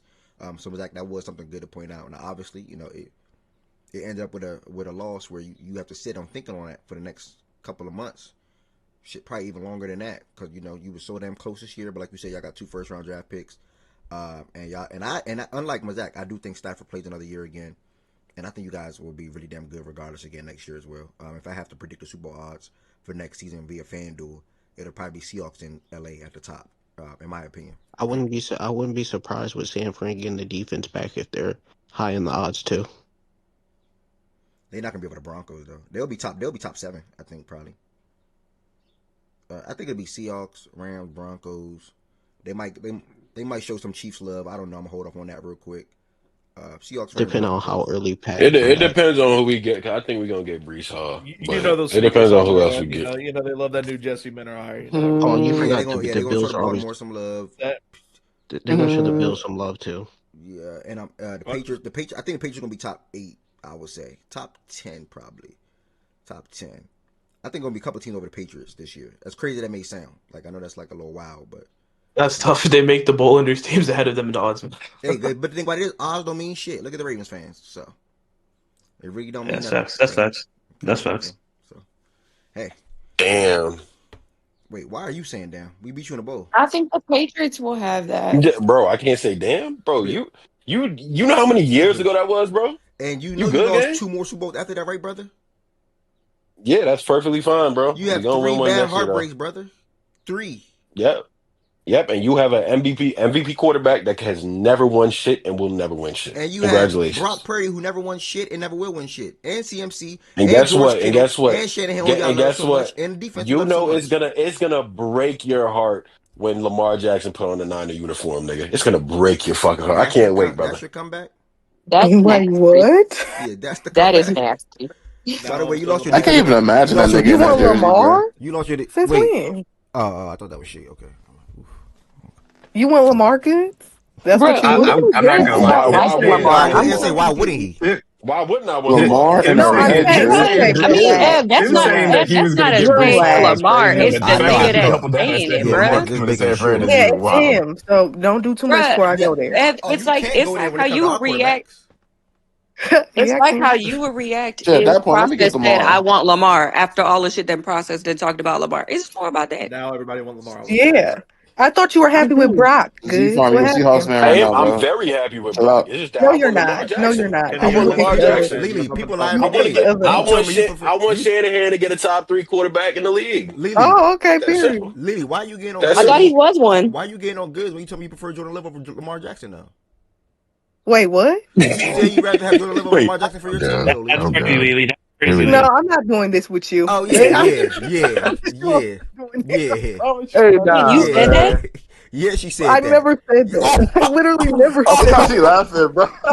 I literally never said that. Pull it up. I dare you to pull it up. I dare you to pull it up because I never. You gonna pull a goods? You gonna pull a goods? I never said that. I never said that. Dave, you're too close to your mic. You're gonna pull a goods? You're disgusting. Pull it up. I did not say that. I did not say that. On everything I love, I did not say that. Why would I say that? Lily, you're trolling. Why? Okay. I'm good because you're about to piss me off. I don't think you listen. I never said that. Okay, what did you say? Watch this, y'all. What did you say, Lily? No, I never said that. I just said, okay, Jordan Love is a bit younger. That's the only plus. Everything else, I would take Lamar. I don't know what. That's literally what I said. I asked you, would you trade Love for Lamar right now? You said I'm okay with Jordan Love being a quarterback on my team. I'm good with. Okay. I said I would. No, I literally said I would do it to get a superstar quarterback in here. Yes, I would do it, but I'm also fine where I'm at because clearly that superstar quarterback. I know my team has issues as well. Can he elevate us? I don't know that for a fact. We might not win with Lamar Jackson. How do I know that? I would take the risk, but that's still not guaranteed. I don't know what you think. Long as you would take the risk. I don't know what you think this is. You think I hate Lamar. You have a sickness. That's why. Don't ever put that on me. I never said I would do love over Lamar. Don't piss me off. Don't piss me off. Long as you'll take the risk. She right though. Lily only hate one quarterback. Okay. Lo, your team advanced to the Super Bowl 10-7 over the Denver Broncos. How did you feel about this? Oh, Mr. Nobody on YouTube, my bad. You said I'm good, brother. I'm new here. Very entertaining. You're from TikTok. Thank you, brother. That's why I put so much time into TikTok after the show to try to promote Facts and Stats to get y'all to come over here and talk during the show and or join the Discord. You can talk on the show or you can listen on the show on Twitch and or YouTube. Keep that in mind. Nothing special. I'm definitely keeping level of Lamar. God bless. What you have for breakfast today? Make sure I don't eat that ever again. Low, Super Bowl. Your team in there now. You got anything to say about it if you hear? Well, which one we talk about, the game or talk about going to Super Bowl? You can talk about both. I mean, the game was. I felt like it was the kind of game I thought it would be. I figured it would be like a low scoring, grinded out game. Obviously, I thought we'd have a little bit more success, but seeing what the second half looked like, I figured what type of game it would be. I said earlier, there's a good chance nobody else scores in this game. I think it was like third quarter I said that. Because once it started snowing, bro, it looked terrible out there. So just I think I came in the TikTok in and I told you, I think it would just be pretty much my quarterback. I think he's just going to be able to make a couple more plays than their quarterback will. Yeah. And that's pretty much what happened. Drake was able to make a couple more plays. The defense definitely made a great play. Got a turnover. Drake was able to convert into some points with his legs. That kind of was a story today. Drake having to use his legs to kind of bail us out of situations. The defense was for sure elite. It was tough, man. PS2 was he was clamps out there. It wasn't too much open, especially and I know us wearing white, especially once it started snowing, it kind of backfired on us because I know for sure we couldn't see nothing out there because I could barely see our players out there. So it kind of got ugly. Good window. But just about us going to the Super Bowl, happy for us, So I came into the year, and I told everybody we was going to win 10, 12 games. We over-exceeded my expectations, of course, but I did think other teams would be better than what they were. So that's part of it.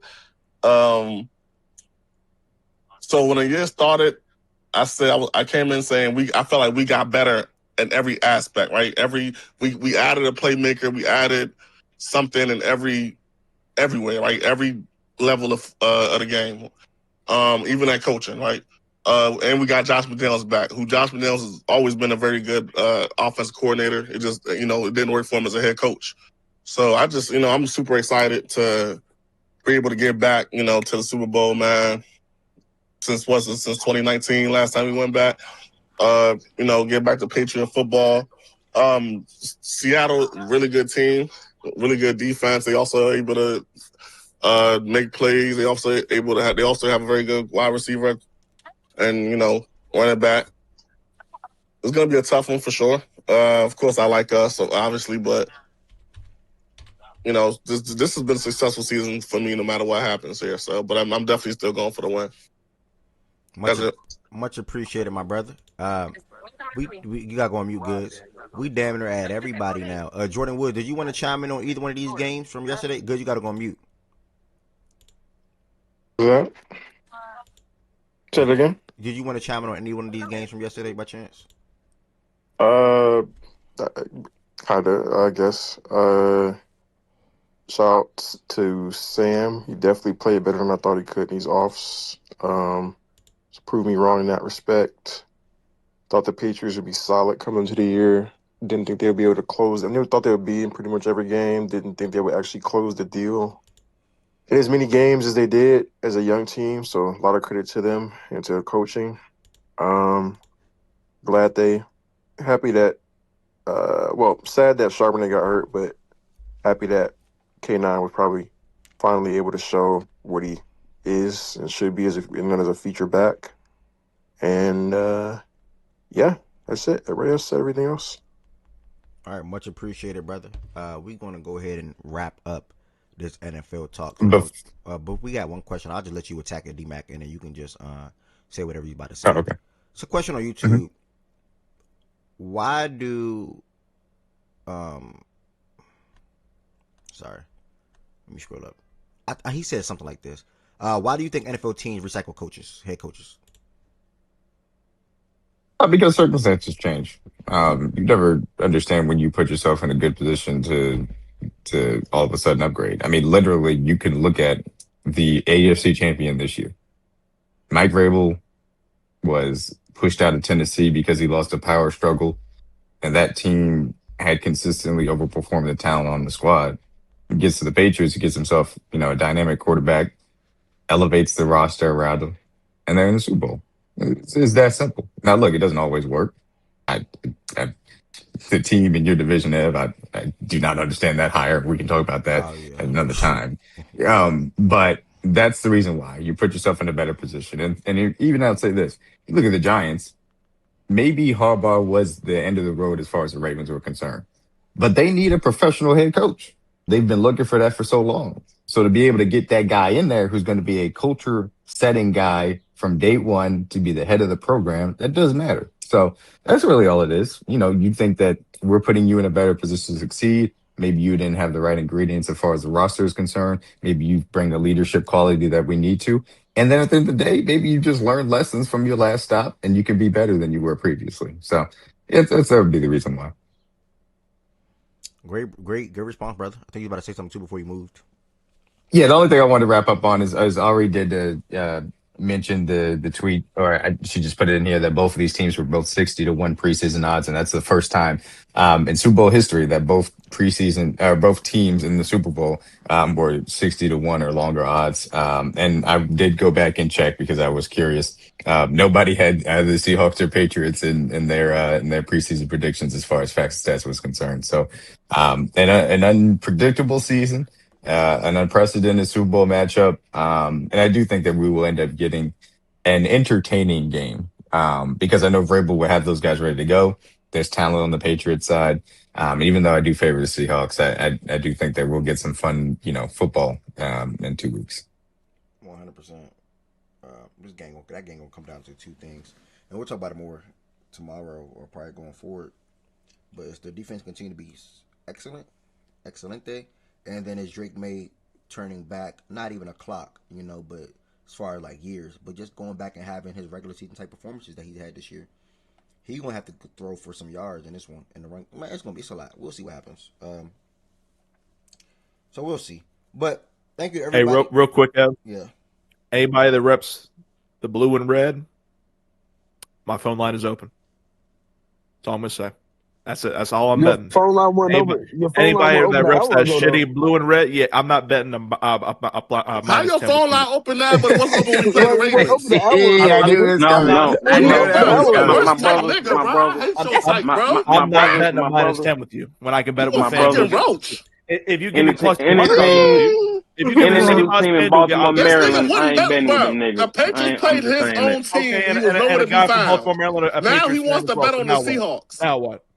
No, I said any nigga who's in Baltimore, Maryland, I'm not betting with them niggas. You can get humbled up in 2 weeks. You might as well get the shirt now and wear it in 2 weeks. You might as well get my brother. Go ahead and ship that one out right now and get it ready for Monday because he's gonna need to wear it. And look at Ed. That clown shit funny too. I told y'all about him. He entertained by shit like that. Wear the clown costume in 2 weeks. Hey man, your quarterback never been here. Never been there. Yeah, been there. Yeah, I don't want to be there and lose. I want to win. I want to win. Is he going to be there? Is he ever going to be there? No, you gotta get there first. Is he ever going to make it there? Like being there is a part of Why y'all trying like to you rush? can't have the first one. No, ain't nobody running Z for your team. Your team has never made it. No, he said rush. He said rush. I'm not gonna lie, this is the nastiest shit ever. We ain't rushing great. Everything Ain't he like 8 years in? This is crazy. Encouraging it. It's not winning to bet with the Ravens, but simply winning to bet with the Seahawks is insane, gang. Especially for all the shit we've given OG this entire year. This is a disgusting outcome.